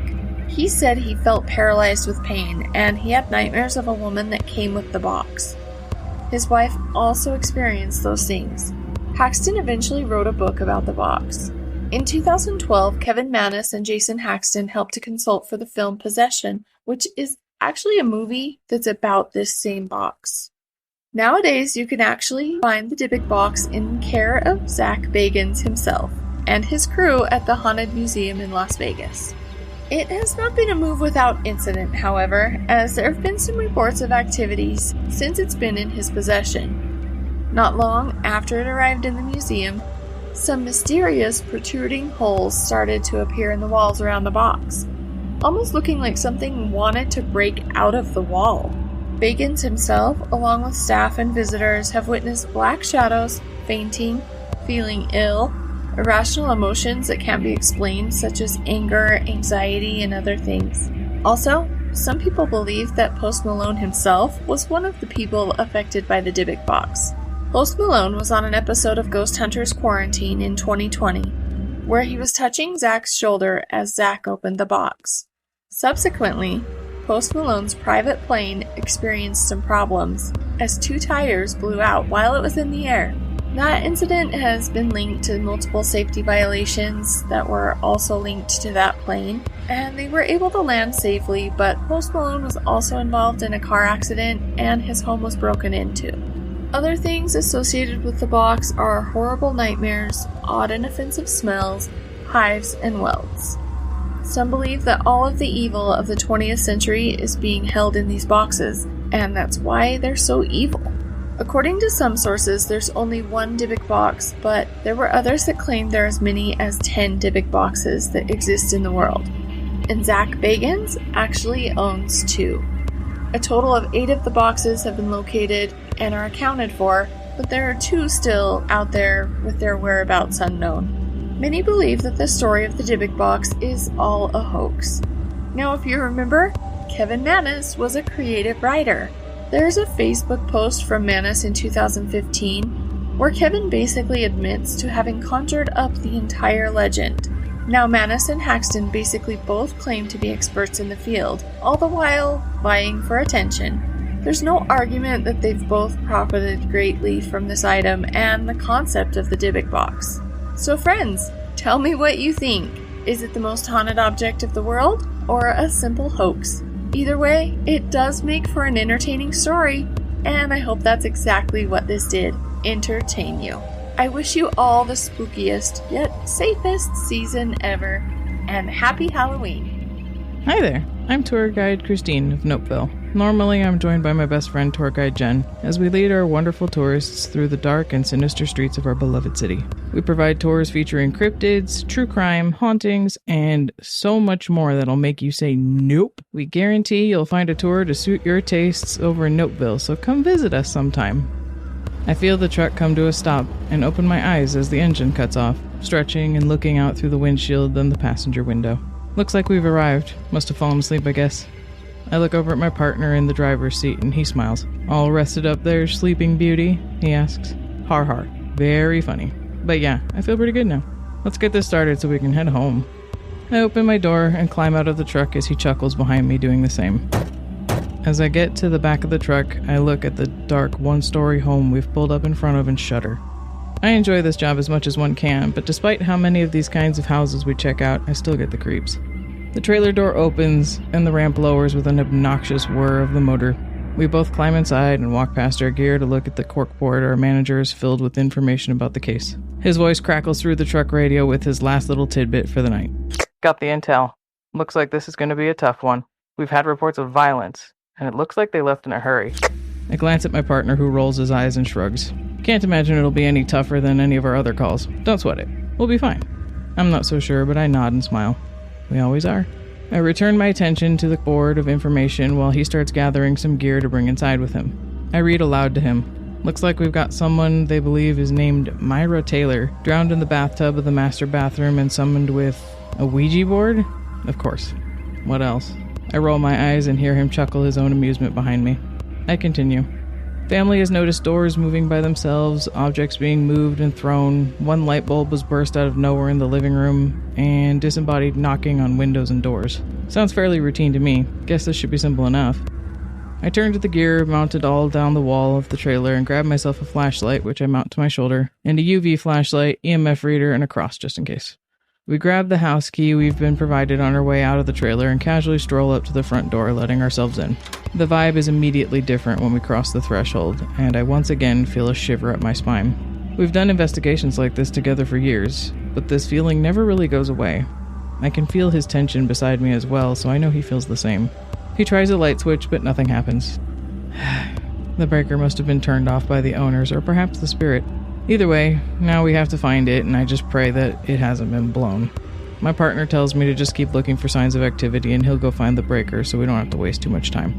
I feel like this is a bad idea, but agree anyway and proceed through the dark to where the master bedroom is, figuring it's my best bet. After several moments sweeping the room with the EMF and muttering questions to evoke any kind of response, my partner's voice comes over the radio saying he's got the power back on. I inform him that I haven't had any luck yet in the master bedroom, and we agree to meet up in the kitchen to see if we can find anything there. He attempts contact with the spirit box while I walk the room with my EMF, but everything seems fairly normal aside from the horribly oppressive vibe within the home. He suggests we head back out to the truck to grab some cameras and tripods to set up and watch from our computer setup in the trailer in case maybe our presence is making whatever haunts this place feel a bit shy. This feels unlikely, but it's as good a plan as any, so we head back outside, gather up several cameras and tripods, and trek back into the house. He decides to set his cameras up in the kitchen/dining room, basement, and garage. I take mine to the master bedroom, setting up with a view into the bathroom as well, then one into the main hallway facing the front door, and finally the nursery near the front of the house. The sight of the small toys and furniture makes me feel a bit sad for the family being terrorized, until I see the teddy bear sat atop a shelf with its head turned backward. I instantly feel like we need to get out of this house and start hurrying out of the nursery, calling out to my partner that it's time to go. I run into him by the living room, and he seems confused, but he trusts my instincts, so we turn to rush toward the front door, which promptly slams shut, and the sound of the deadbolt seems far louder in the sudden silence. Faintly, we can hear a cell phone buzz in one of the bedrooms deeper inside the home. We see the lights flicker near the kitchen and hear the patter of a few things being knocked or thrown around in there. The spirit box, which my partner had left on the kitchen counter, suddenly crackles to life, but the sounds coming from it aren't quite like the ones we're used to hearing. Distantly, we can still hear the static, but it's constant, and there seems to be what can only be called demonic whispering coming through it. This is already bad enough to put us on edge and have us searching for a safe place to hide, but then a female voice starts to speak through it as well. Go away. Leave me alone. Get out.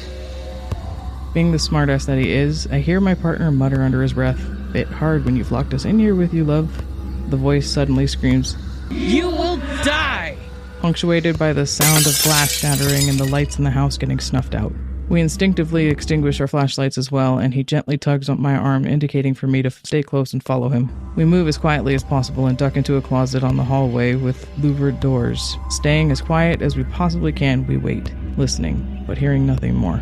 Even the spirit box seems to have gone dead as well. But then there seems to be a quiet melodic humming coming from the direction of the kitchen, a familiar song. Gradually, the sound begins to become louder as the entity seems to be making its way closer to our location. She hasn't seen us. There's no way she could possibly know where we've gone.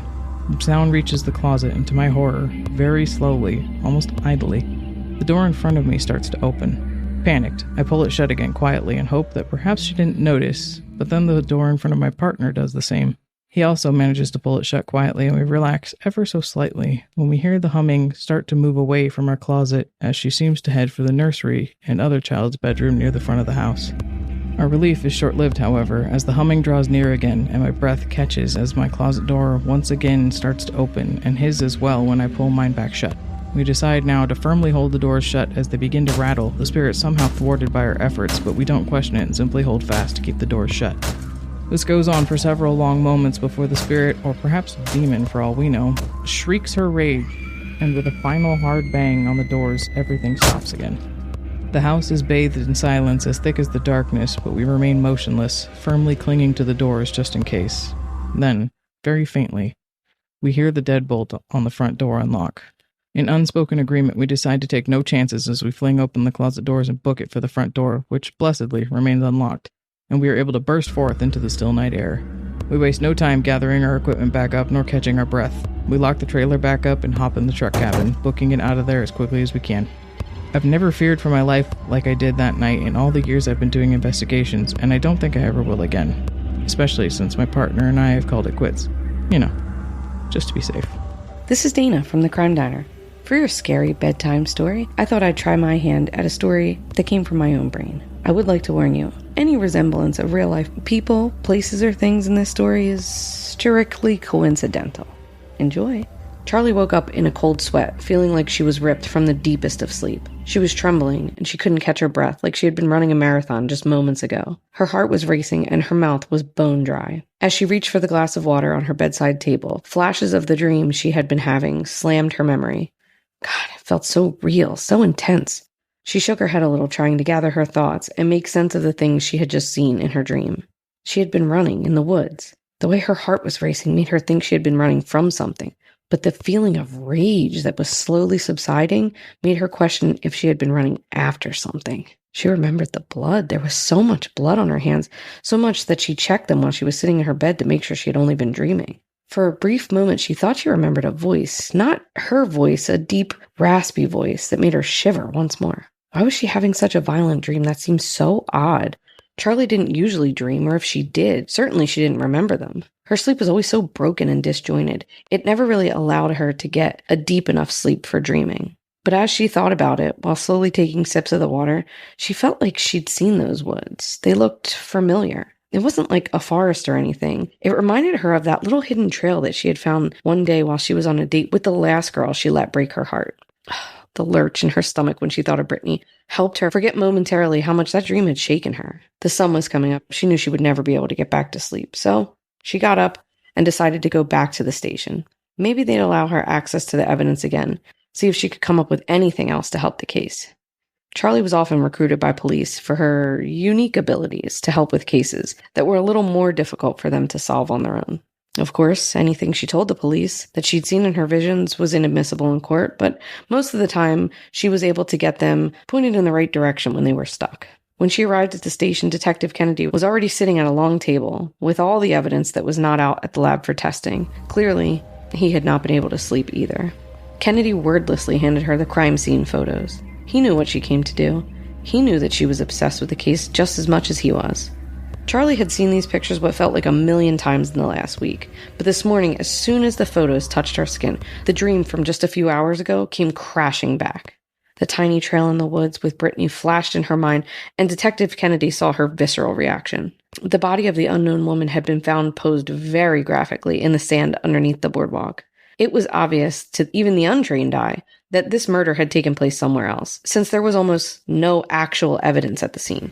They just didn't know where, and this woman had been mutilated. As cliche as it sounds, when detectives described the scene, they would say things like they'd never been to a more gruesome crime scene, or they'd never seen anything so bad in all their years of police work. Charlie hated all the drama, which seemed odd to most people who would think a psychic for the police was, by definition, pretty damn dramatic. But this time, she was inclined to agree with them. Police were still waiting on information from forensics to try and identify this woman. Charlie dropped the photos and squeezed her eyes so tightly that the darkness had flashes of light in it again. She rubbed both eyes with the heels of her hand, and when she opened them, Kennedy was staring at her expectantly. "Well, what'd you see?" "I keep dreaming of this place I was last year. I can't imagine how it's related, but could we maybe take a ride?" When Detective Kennedy pulled into the place Charlie had directed him to, he turned to her and could not believe that she would voluntarily go into these woods, on a date no less. What was she thinking? This place looked like no one would ever find it, even if they did know where it was beforehand. She knew exactly what he was thinking and told him to hush. Yes, she had a bit of a habit following cute girls into the woods for dates, but hey, we all have our flaws, right? Charlie leads the detective to the trail. She has to pull back some of the branches for both of them to fit through the opening, and when they do, they both get the surprise of a lifetime. Detective Kennedy saw the whole clearing covered in blood. The victim's hair had been cut off and strewn all over the trees and bushes. Her clothes were torn apart and flung everywhere. Charlie, however, was seeing something wildly different than the detective. She was witnessing the murder. Normally, when Charlie had a vision, it was from the sidelines. She wasn't part of the vision. She was just watching, like a spectator. But this was different. This felt like a memory. She was killing the woman. She was stabbing her over and over, and the rage she had was insurmountable. All the while, she was being cheered on by the most horrifying voice she had ever heard. The same one from the dream. It was deep and guttural, and she could feel it vibrate in her whole body, with every knife wound made into the woman's lifeless body. She could feel the voice vibrate in her heart and course through her veins. She could feel it like a rock in her stomach and deep in her bones, egging her on and bolstering her up. When Detective Kennedy shook her back into existence, she immediately folded at the waist and threw up. What was going on here? What the hell was happening? And who the hell was this victim? Why was Charlie seeing herself actually committing the murder? That had never happened before. While Charlie was throwing up, Detective Kennedy was calling forensics to come secure the scene. And when he got off the phone, he had other news as well. They'd ID'd the victim, 32-year-old Brittany Davis. And with that, Charlie fainted. Back at the station with a cold rag on the back of her neck, she ignored every single one of Kennedy's questions, and he was throwing them at her relentlessly. He never believed in the psychic bullshit before Charlie, but when she had come forward to help in that first case a few years ago, it was shocking how much she had known, how much she had helped. In the back of his mind, he thought it was a little weird, but there was never a link to any of the crimes before, and her information had always been solid. So why the hell, all of a sudden, does not only she lead him to the crime scene, but she had a relationship with the victim? Charlie could hear him, but she simply could not respond. She knows this looks bad, but there is no way she had anything to do with Brittany's death. She loved her. Yes, she was hurt how things ended, especially since she thought maybe this could have been for the long haul, but Charlie always did that kind of thing. Fell for the first beautiful woman who batted her eyelashes at her. Brittany felt different though, and it was hard to get over that breakup, but she definitely had, right? But why in this vision was she mercilessly ending Brittany's life? And in her dreams, she felt rage. Definite, unadulterated, pure hate, fueled on by a voice of a monster inside her that she was longing to hear again. She knew now that she had not been running from something in that dream. She was definitely running after something, and that something was Brittany, and she was fucking thrilled to realize that. Hello, spooky friends. It's Autumn from Autumn's Oddities podcast. Please enjoy a handcrafted selection of some of my own personal ghost stories. Hear my trauma. Hear my terror. Remember, if it's creepy and weird, you'll find it here. On to another just really weird one. This one involved my youngest sister. She's 10 years younger than me, and at the time that this happened, she was about 2 years old. We lived in the literal middle of nowhere in a 100-year-old house that had once been a church, and this is some poltergeist bullshit because allegedly the cemetery on the property had been moved, but I highly doubt that they actually moved any bodies. This house was rife with paranormal activity, but of course, we got shushed if we ever brought up anything that we saw or experienced. This house is going to come up again later. This was not a good place to live. One night, I was, doing the old-fashioned show in front of a full-length mirror before school. You got to have your outfit right, even though, I was super young and a dork and was probably wearing, a giant t-shirt and something wholly unfashionable. And I heard my sister talking. Her bedroom door was right by the mirror. It was on the wall in the hallway. And it was open just far enough so that I could actually see her. She was standing in her crib, holding onto the railing, and looking up at something while kind of craning her neck upward, like she was staring at someone. She was talking, then waiting silently as if for a reply, then talking again, and so on. It sounded like she was having a conversation, but I could not hear any responses. I was honestly pretty freaked out after listening to this for a few minutes, and finally I asked her who she was talking to. She spun her head to look at me, and the door slammed in my face. I tried to open it, but it would not budge. I yelled for my parents, but the door was locked from the inside. My dad actually had to use a coat hanger to pick the lock. They blamed the door slamming on the wind, but give me a break. There were no open windows, and that is just not how physics works, my guys. Again, I was too young to know any better. When we finally got into the room, we asked her who she was talking to, and she very calmly replied, Papa Gene. No big deal. That's our maternal grandfather, but very big deal because he died when my mom was 16. None of us ever met him. My mom literally never talked about him or said his name. She has more in recent years, but cheers to good old-fashioned Irish repression. And we would ask my sister for years afterward what her conversation with what I'm assuming was a ghost was about, or, just to tell us about it at all, but she never would and seemed to get pretty irritated if we asked. Finally, at some point as an adult, she gave us some answers. Papa Jean used to come into her room, appearing as a shadow, and ask her about my mom, the kids, and our family in general. And this happened for years. But she has only really ever talked about it once, maybe twice in her life. I don't think that she likes to talk about it. If I hadn't literally been standing there listening to the conversation and had a door slammed in my face when I tried to go into the room, I would not have believed that she was talking to anyone at all.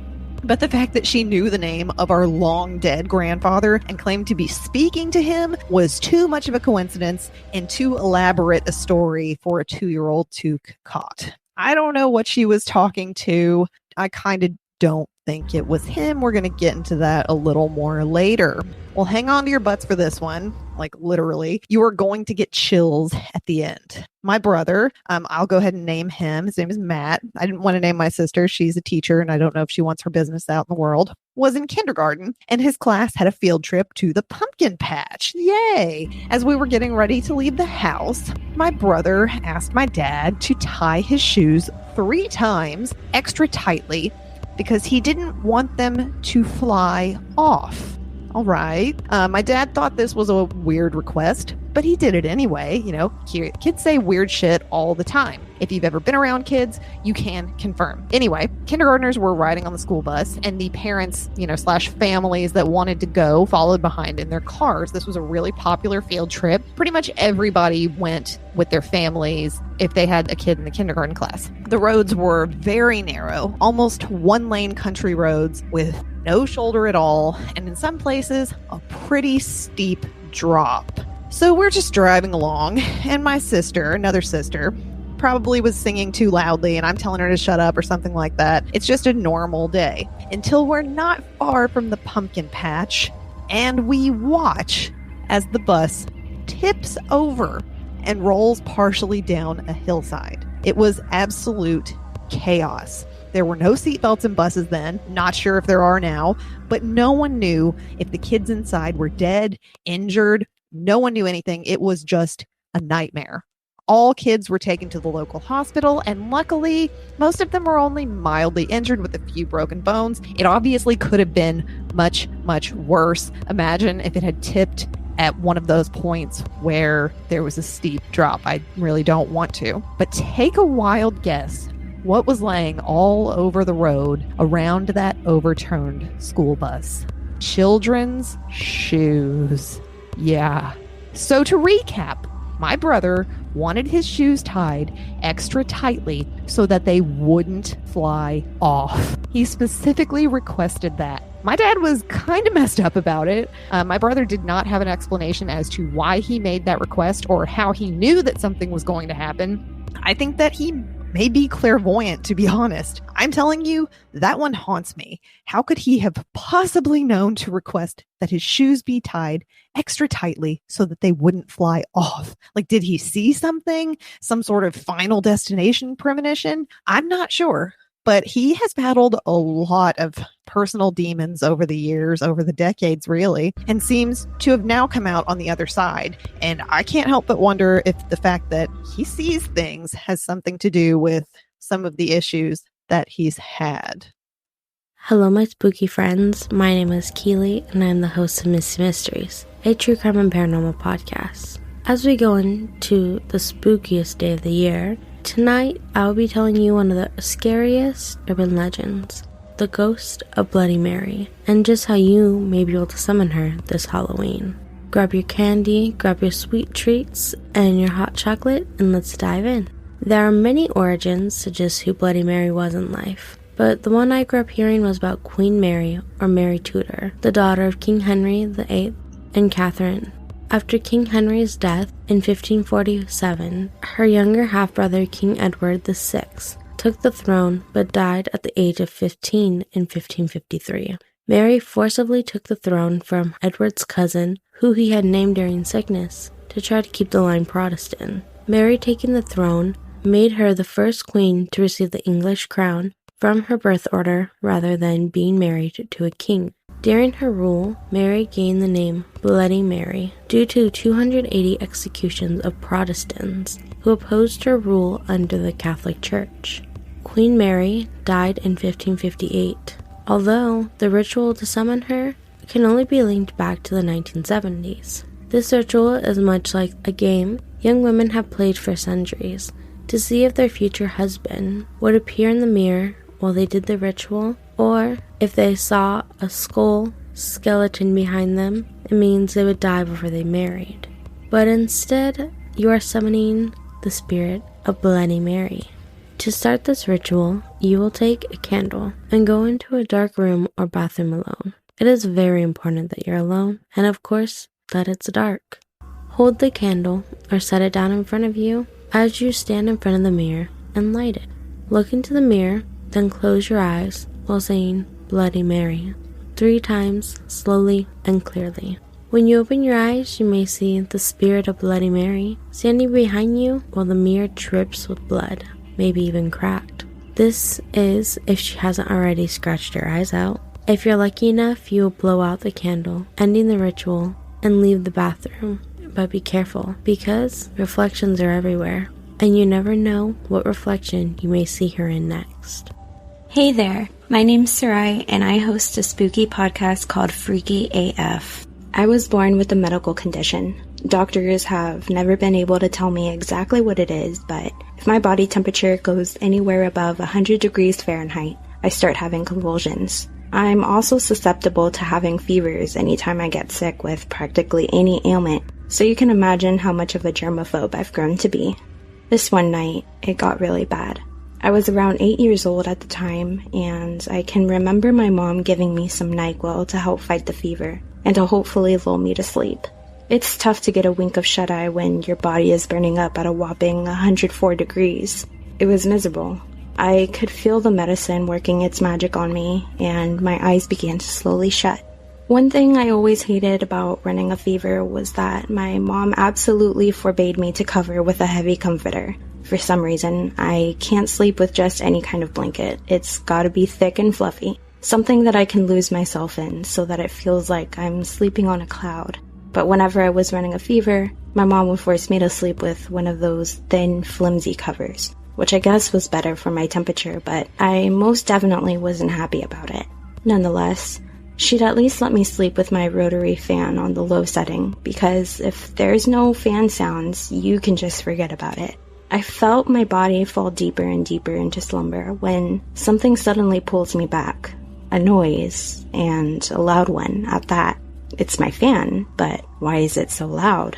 Not only does it sound like it's on full blast, but it's as if it's blowing right into my ear. I can see the fan sitting on the other side of the room, and it seems normal, but something's off. This place I'm in looks like my room, but I can't help but have a feeling that it isn't. My bedroom door is open. It's never left open. And so is the door to my closet, and my closet light is on. But why? Suddenly, lightning strikes and a huge thunderclap follows it. I can hear my dog, Raja, crying from the living room. She's not typically scared of thunderstorms. I can hear her claws tapping on the hardwood floors as she comes towards my bedroom. She jumps onto the bed and rests herself on top of my body, still whining at the thunder. I try to lift my hand to pet her, to assure her that everything's gonna be alright, but before I could, she growls and suddenly takes my arm into her mouth. I can feel the tight grasp of her jaw as it's clamping down on my wrist. She bites down harder when I make even the slightest movement, so I stay still. My heart is pounding. I can feel the wet blood flowing from my wrist and soaking the bed beneath me. I can feel Raja's weight on me, pushing down on my stomach and sinking me deeper into the mattress, making it hard for me to breathe as I gasp for air out of sheer panic. Suddenly, everything goes quiet. Like someone pressed the mute button on the entire world. The pain that I was experiencing just moments ago turns into a new feeling, a feeling far worse than any pain, the feeling of dread. I was paralyzed by it. I couldn't even scream or cry for help. When I saw it, standing in my closet, it was a shadow of a person, I think, more like something impersonating a person. Whatever it was, I could tell that it was watching me. Every inch of my being wanted nothing more than to run and hide from the thing's wretched presence. But I couldn't feel anything, just fear, pure fear. I shut my eyes as hard as I could to the point where I swear my eyelids would tear, and when I opened them again, it was morning. Immediately, I went to inspecting my wrist to assess the damage, and nothing. Not a single mark. My glance shot to my closet door, and it was closed. I could hear Raja scratching at my bedroom door, crying for me to let her in, and when I opened it, she greeted me with a wagging tail. She went for my hand to give it a lick, and I snatched it back so fast, I hadn't even meant to. It was just a reaction, really. I was afraid of my closet for a good while after that. Actually, now that I think about it, I'm pretty sure that I never entered that closet without my mom until after we moved out of that house. After that, I was sure that that was the last I'd ever see of the shadow. That is until it revealed itself to me again, a decade and a half later. I'm Angelina from Murder News, and each week on our show, we tell a story from the corresponding week in true crime history, with a focus on the victim's perspective. New episodes of Murder News drop every Friday on all major podcast platforms. Jane wore a yellow ribbon around her neck every day. And I mean every day, rain or shine, whether it matched her outfit or not. It annoyed her best friend Johnny after a while. He was her next-door neighbor and had known Jane since she was 3. When he was young, he had barely noticed the yellow ribbon, but now they were in high school together. It bothered him. "Why do you wear that yellow ribbon around your neck, Jane?" he'd ask her every day, but she wouldn't tell him. Still, in spite of this aggravation, Johnny thought she was cute. He asked her to the soda shop for an ice cream sundae. Then he asked her to watch him play in the football game. Then he started seeing her home. And come spring, he asked her to the dance. Jane always said yes when he asked her out, and she always wore a yellow dress to match the ribbon around her neck. It finally occurred to Johnny that he and Jane were going steady, and he still didn't know why she wore the yellow ribbon around her neck. So he asked her about it yet again, and yet again she did not tell him. "Maybe someday I'll tell you about it," she'd reply. Someday. That answer annoyed Johnny, but he shrugged it off because Jane was so cute and fun to be with. Well, time flew past, as it has a habit of doing, and one day Johnny proposed to Jane and was accepted. They planned a big wedding, and Jane hinted that she might tell him about the yellow ribbon around her neck on their wedding day. But somehow, what with the preparations, and his beautiful bride, and the lovely reception, Johnny never got around to asking Jane about it. And when he did remember, she got a bit teary-eyed and said, "We're so happy together. What difference does it make?" And Johnny decided she was right. Johnny and Jane raised a family of 4, with the usual ups and downs, laughter, and tears. When their golden anniversary rolled around, Johnny once again asked Jane about the yellow ribbon around her neck. It was the first time he brought it up since the week of their wedding. Whenever their children asked him about it, he'd always hushed them, and somehow none of the kids dared ask their mother. Jane gave Johnny a sad look and said, "Johnny, you've waited this long. You can wait a while longer." And Johnny agreed. It was not until Jane was on her deathbed a year later that Johnny, seeing his last chance slip away, asked Jane one final time about the yellow ribbon she wore around her neck. She shook her head a bit at his persistence and then said with a sad smile, "Okay, Johnny, you can go ahead and untie it." With shaking hands, Johnny fumbled for the knot and untied the yellow ribbon around his wife's neck, and Jane's head fell off. Hi, this is Jenna.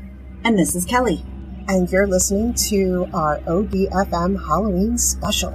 Aren't you excited? I'm excited. We're with so many other podcasts on Amazing this little podcasts. Yes, on this network, and we're so excited to be featured in it. So Kelly is going to share a story first.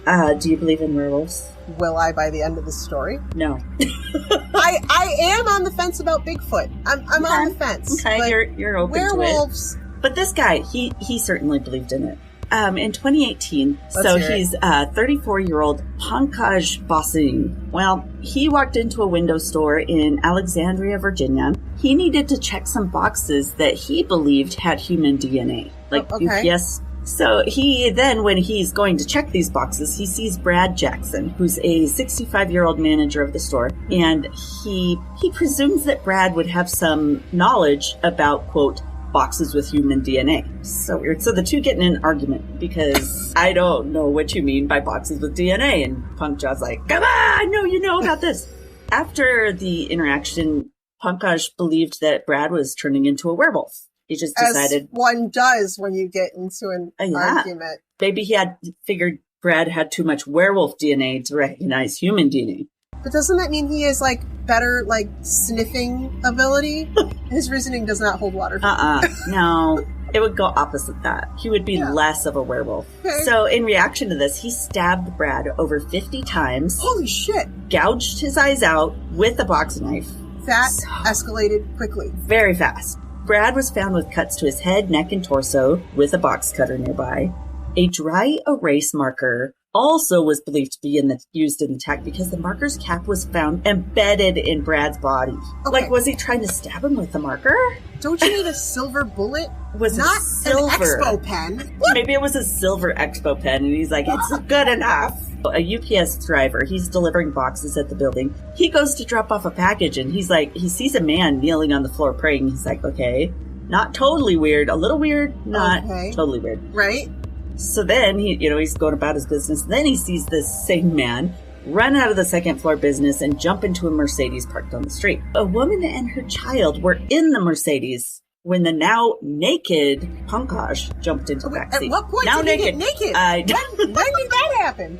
Maybe he was turning into a werewolf and he didn't want to rip his clothes. Right. I don't know. The guy was that naked. Jumped out was naked. Did he not notice that? Like, well, if he was hairy enough because he was turning into a werewolf. True.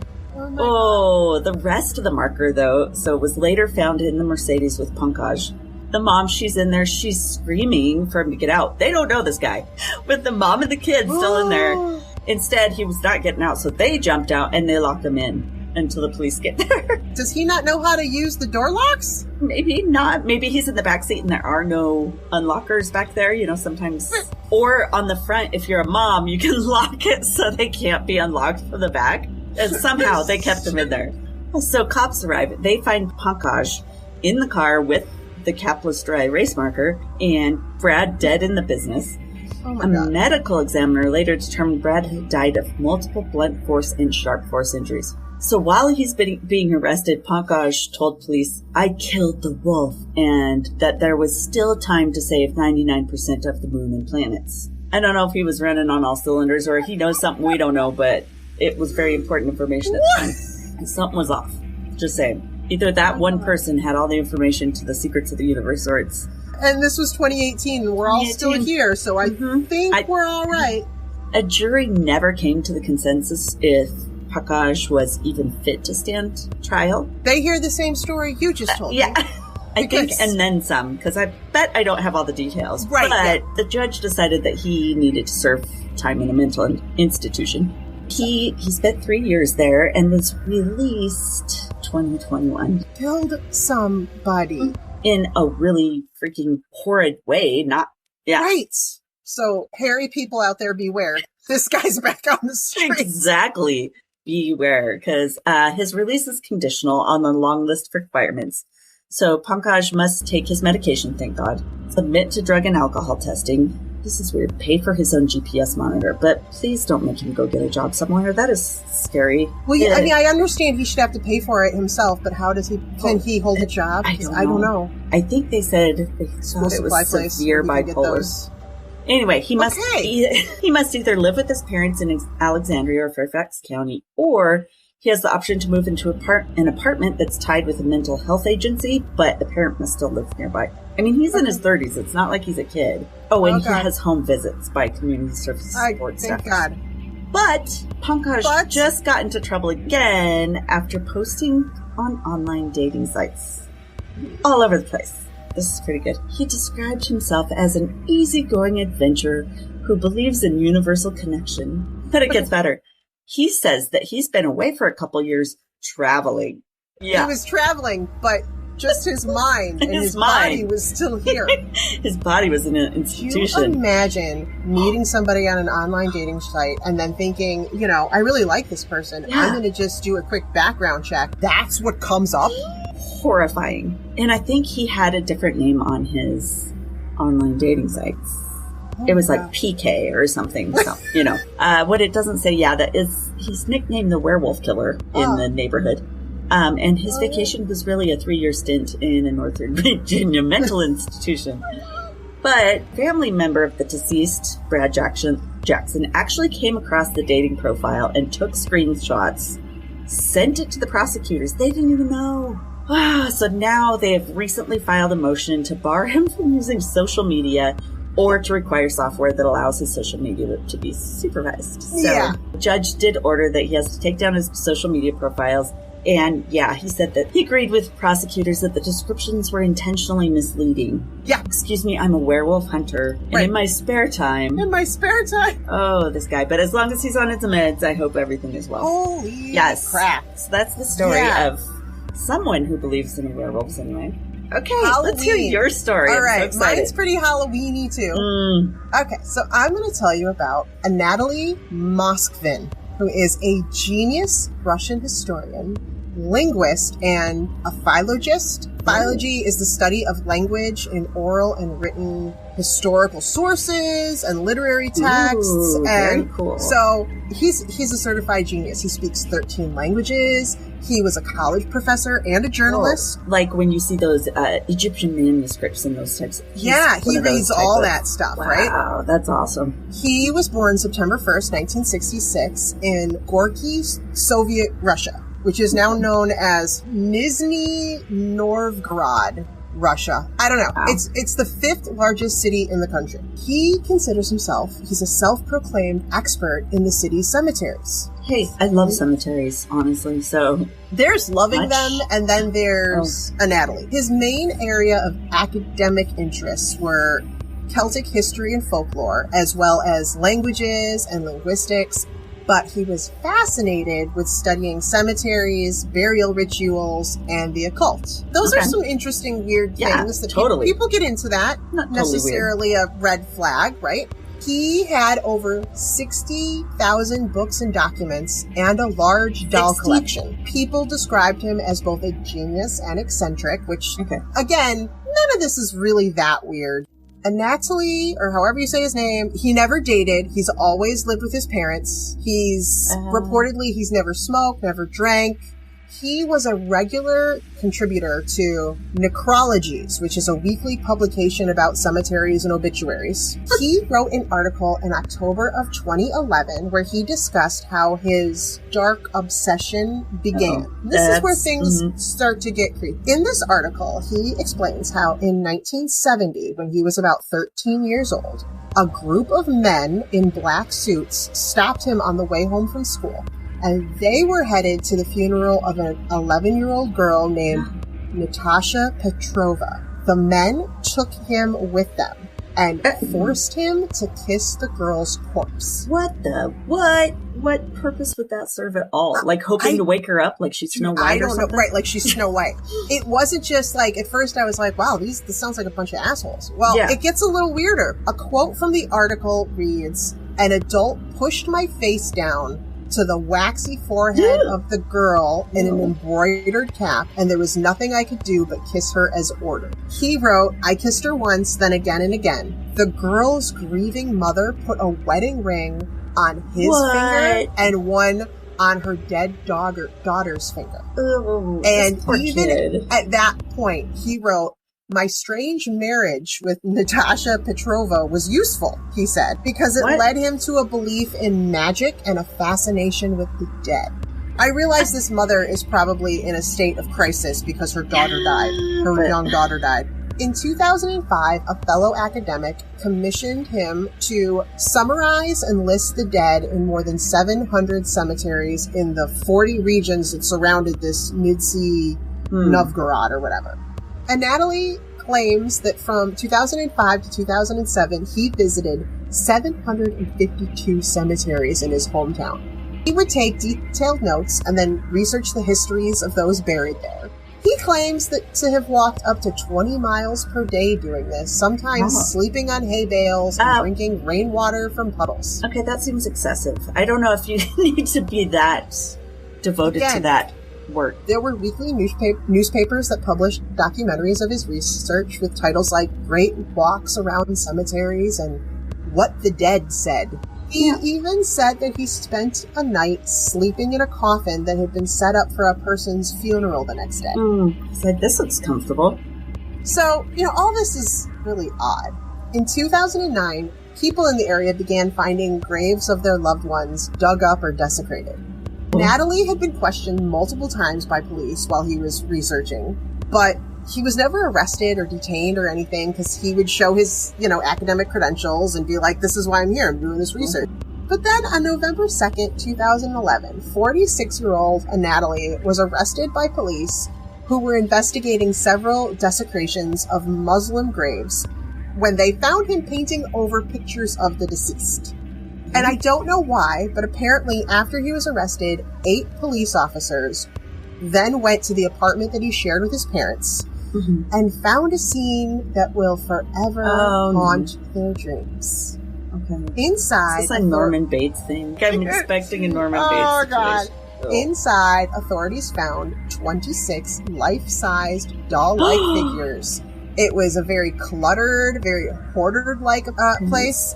There were stacks of books and papers, very little space to walk. The large dolls were in various styles of dress. Some had knee-high boots. Others had the little strappy patent letter Mary Jane type shoes, girls' dress shoes, right?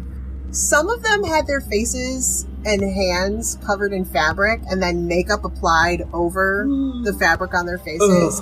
That's All creepy. of their hands and legs were hidden in fabric.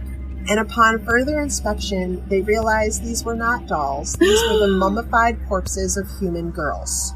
When police moved one of the bodies, it played music. It was like a music box. So when they realized inside their chests, he had embedded either music boxes or toys, so they would make sound when he touched them.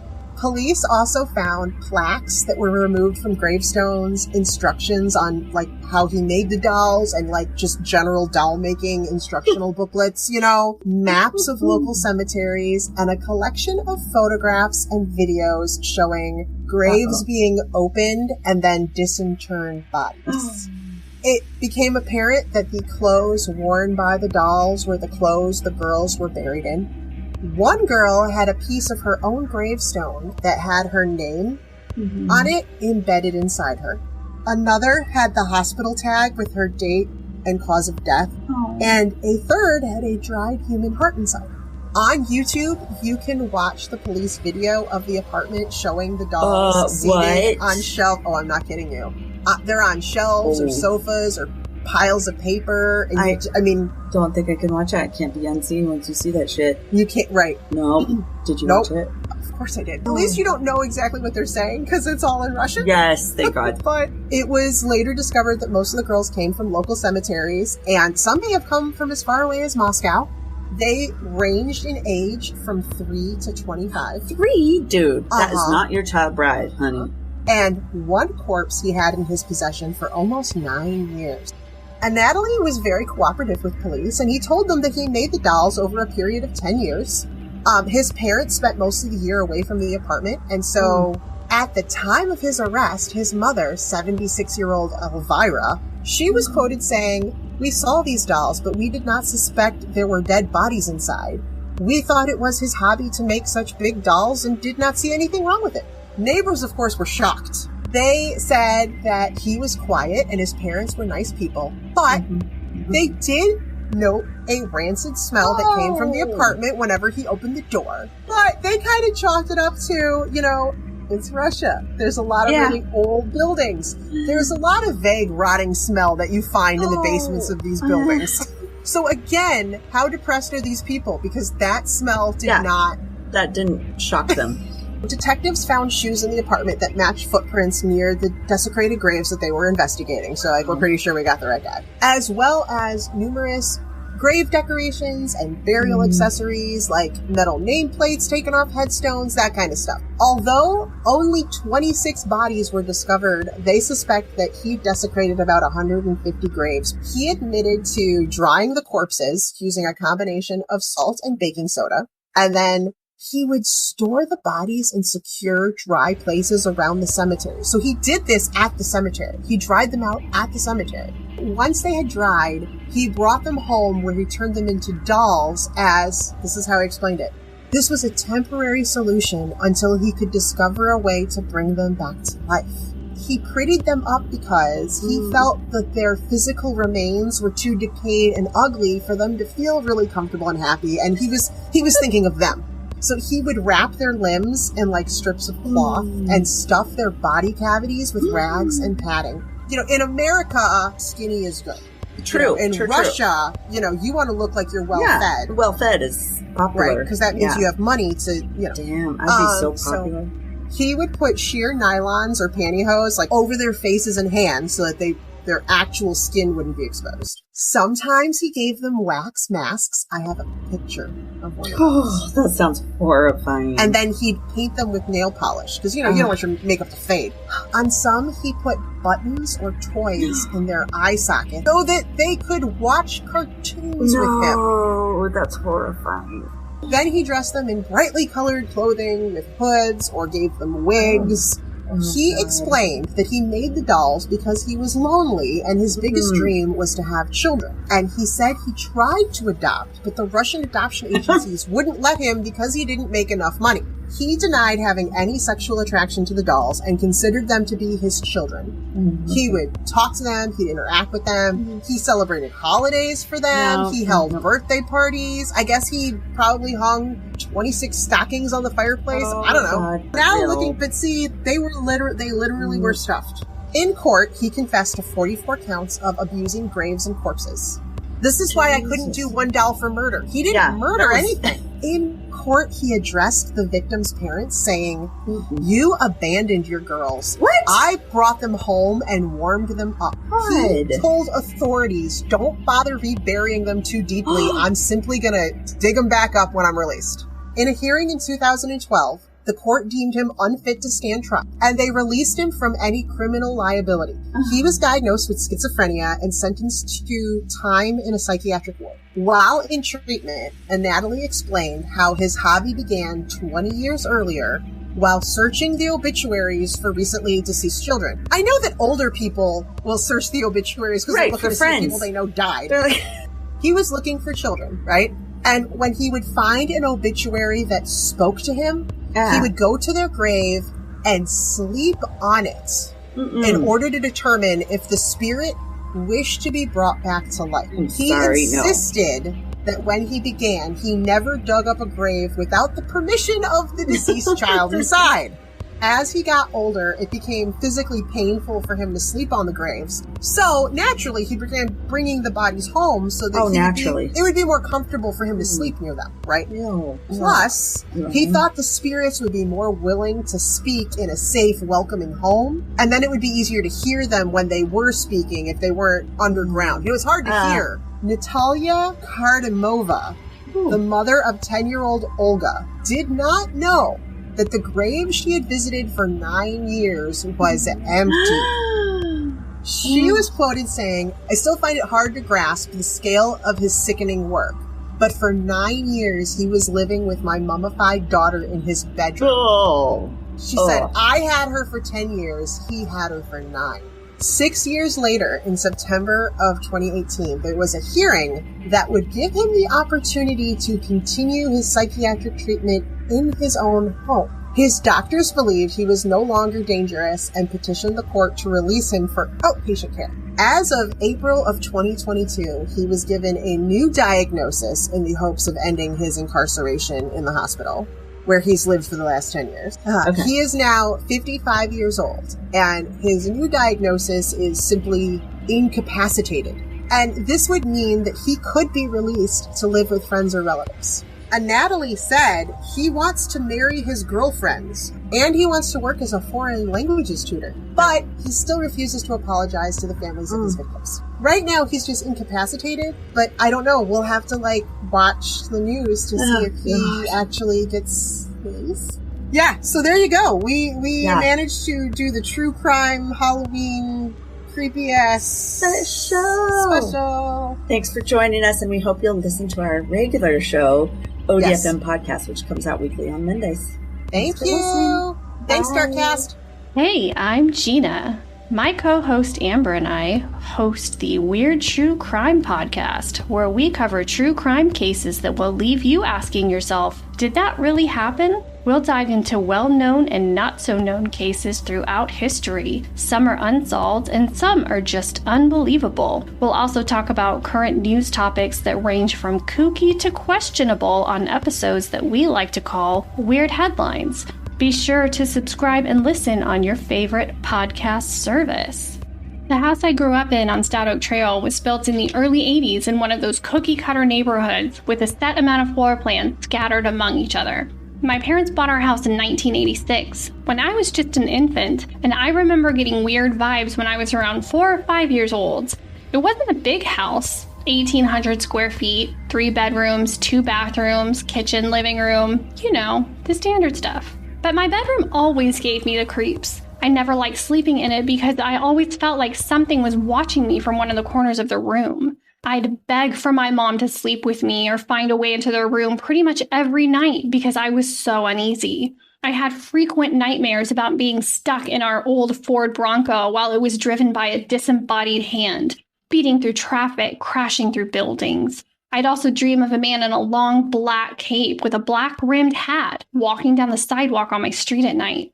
Getting up to the bathroom was like being in my own horror movie. It was right across the narrow hallway lit up with a nightlight, but I always felt like something was right behind me on my trip to and from the bathroom.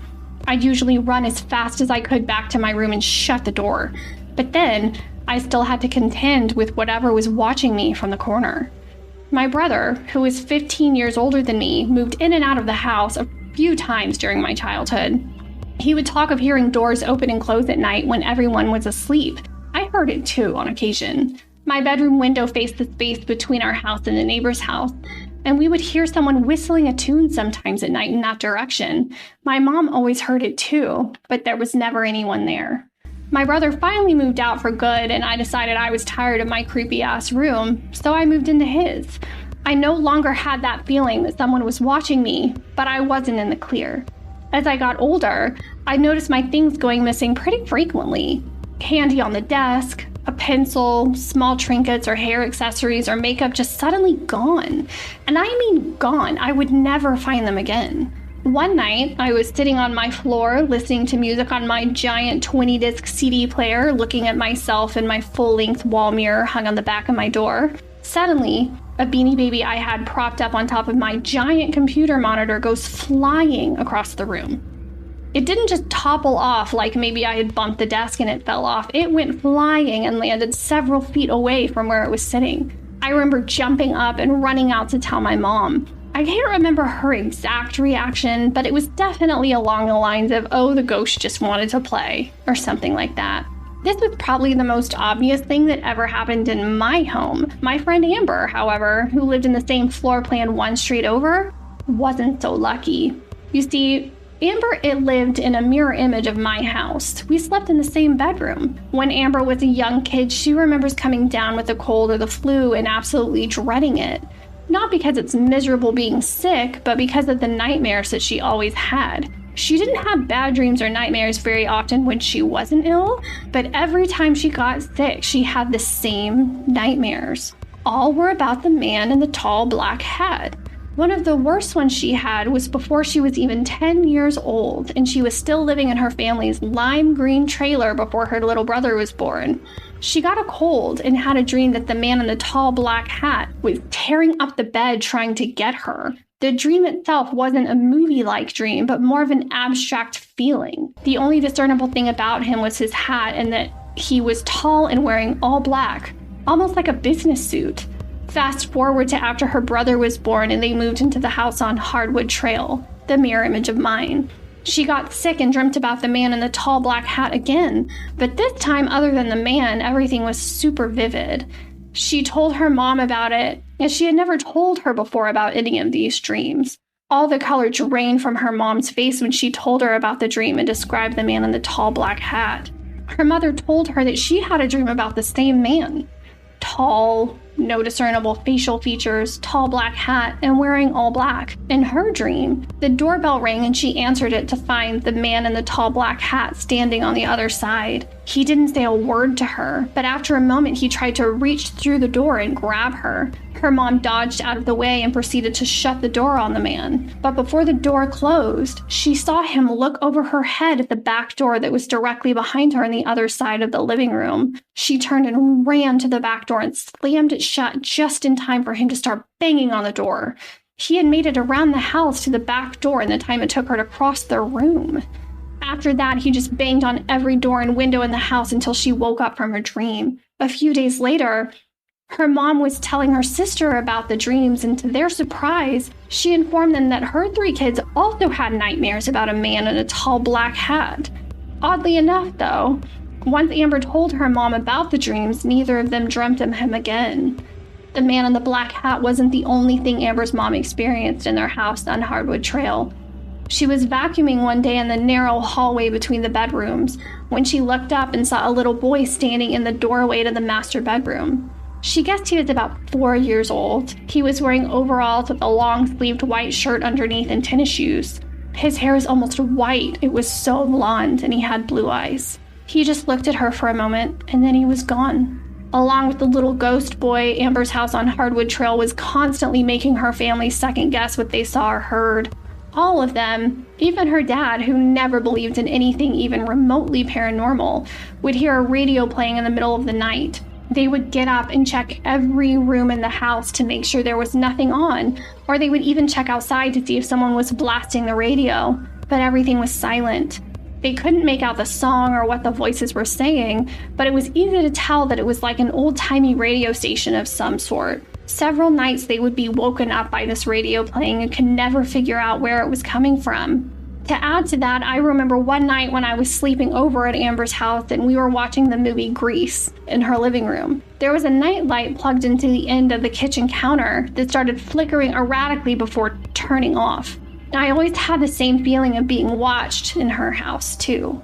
Now fast forward 15 years and Amber currently lives in a house on Iron Oak that's about 5 doors down from the house she grew up in on Hardwood Trail. When she had her daughter, she got a Graco baby monitor to set up in her room and a noise machine to help her sleep.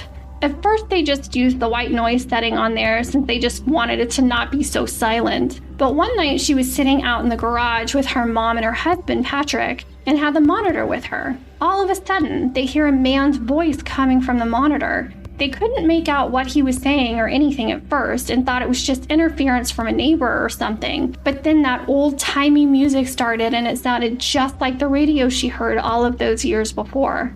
The next morning, she changed the machine to play lullabies and never used the white noise again. While visiting the house on Iron Oak, Amber's mom was in a front bedroom when she heard Amber's oldest daughter say, "Hello?" When turning to look, she realized she was alone. The voice wasn't faint or quiet, though, like a person standing right next to her had said hello. But her granddaughter had been in the kitchen on the other side of the house the whole time. When I got to college, one of my professors brought in a paranormal investigator to talk to us about the haunted history of the oldest building on campus. Of course, this was like the highlight of my semester, and I took the opportunity to chat with him about my childhood home. You see, my neighborhood has a sad history. There was a family that lived in a house like mine at the end of my street in 1989. The husband was not a good man. He had a successful business, but stashed all of his earnings at the office, forcing his wife and 3 children to live off of oatmeal. His shitty ways finally caught up to him and his business shut down. He took up a paper route in the neighborhood. He and his wife were going through a nasty divorce and were in quite a custody battle over their 3 small children. One morning after his paper route, while the mom was asleep on the couch, the husband decided if he couldn't have the kids, no one could. So he barricaded himself and his children in one of the bedrooms in the home with a dining room table made from an antique door that was given to them by my next door neighbors. He set the room on fire, killing himself and the kids.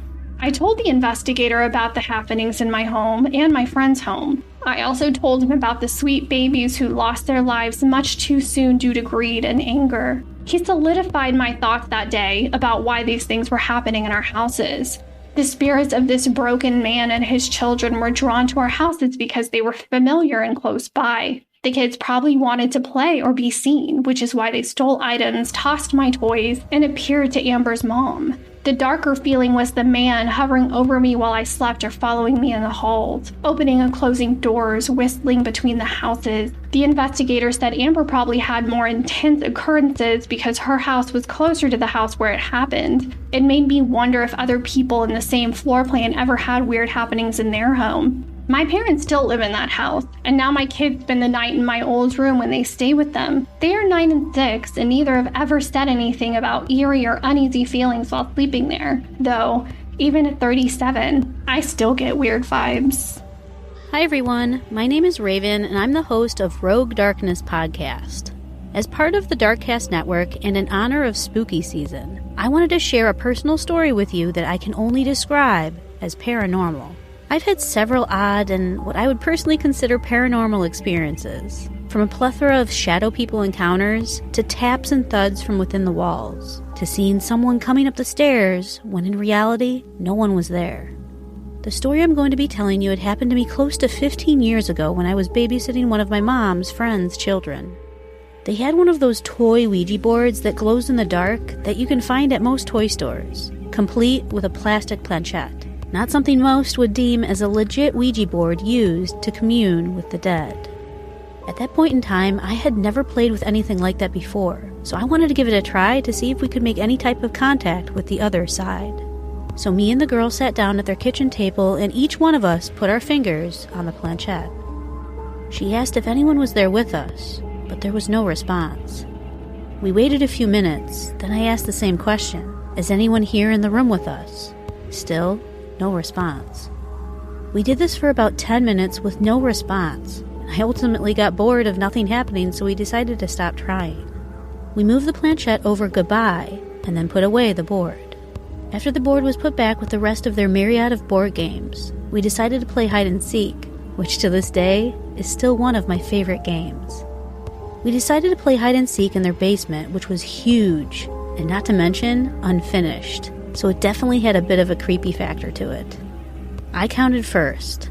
I decided to stand at the bottom of the basement stairs with my eyes closed, and then began counting aloud. The whole time I was counting, it felt like I was being watched, but I just assumed it was her making sure I wasn't peeking.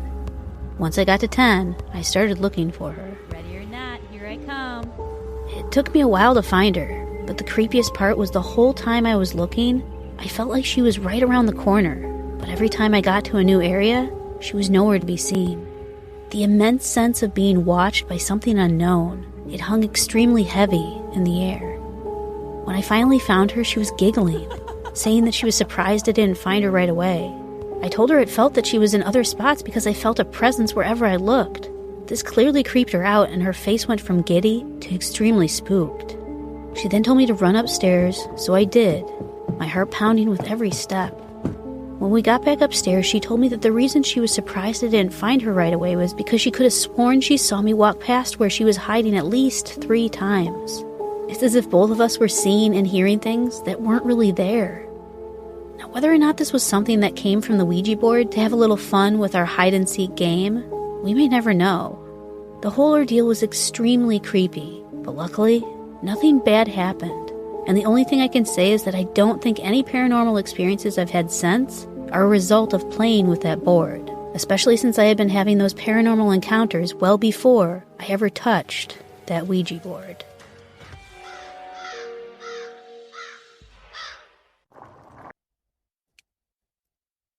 Are you still with us? Good. We hope you've enjoyed our little sleepover, just as much as we've enjoyed keeping you awake. You can find Octoberpod on YouTube or our spin-off podcast, Octoberpod AM, wherever fine podcasts can be found. And be sure to look into all of the impeccable Darkcast podcasts on the World Wide Web at darkcastnetwork.wixsite.com/indie. Let me give that to you again. That's darkcastnetwork.wixsite, WIXSITE.com/indie,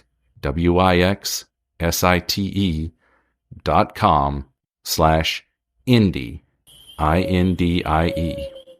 On behalf of all the Darkcast Network, this is Edward October, wishing you a very happy Halloween. Stay spooky, mes amis.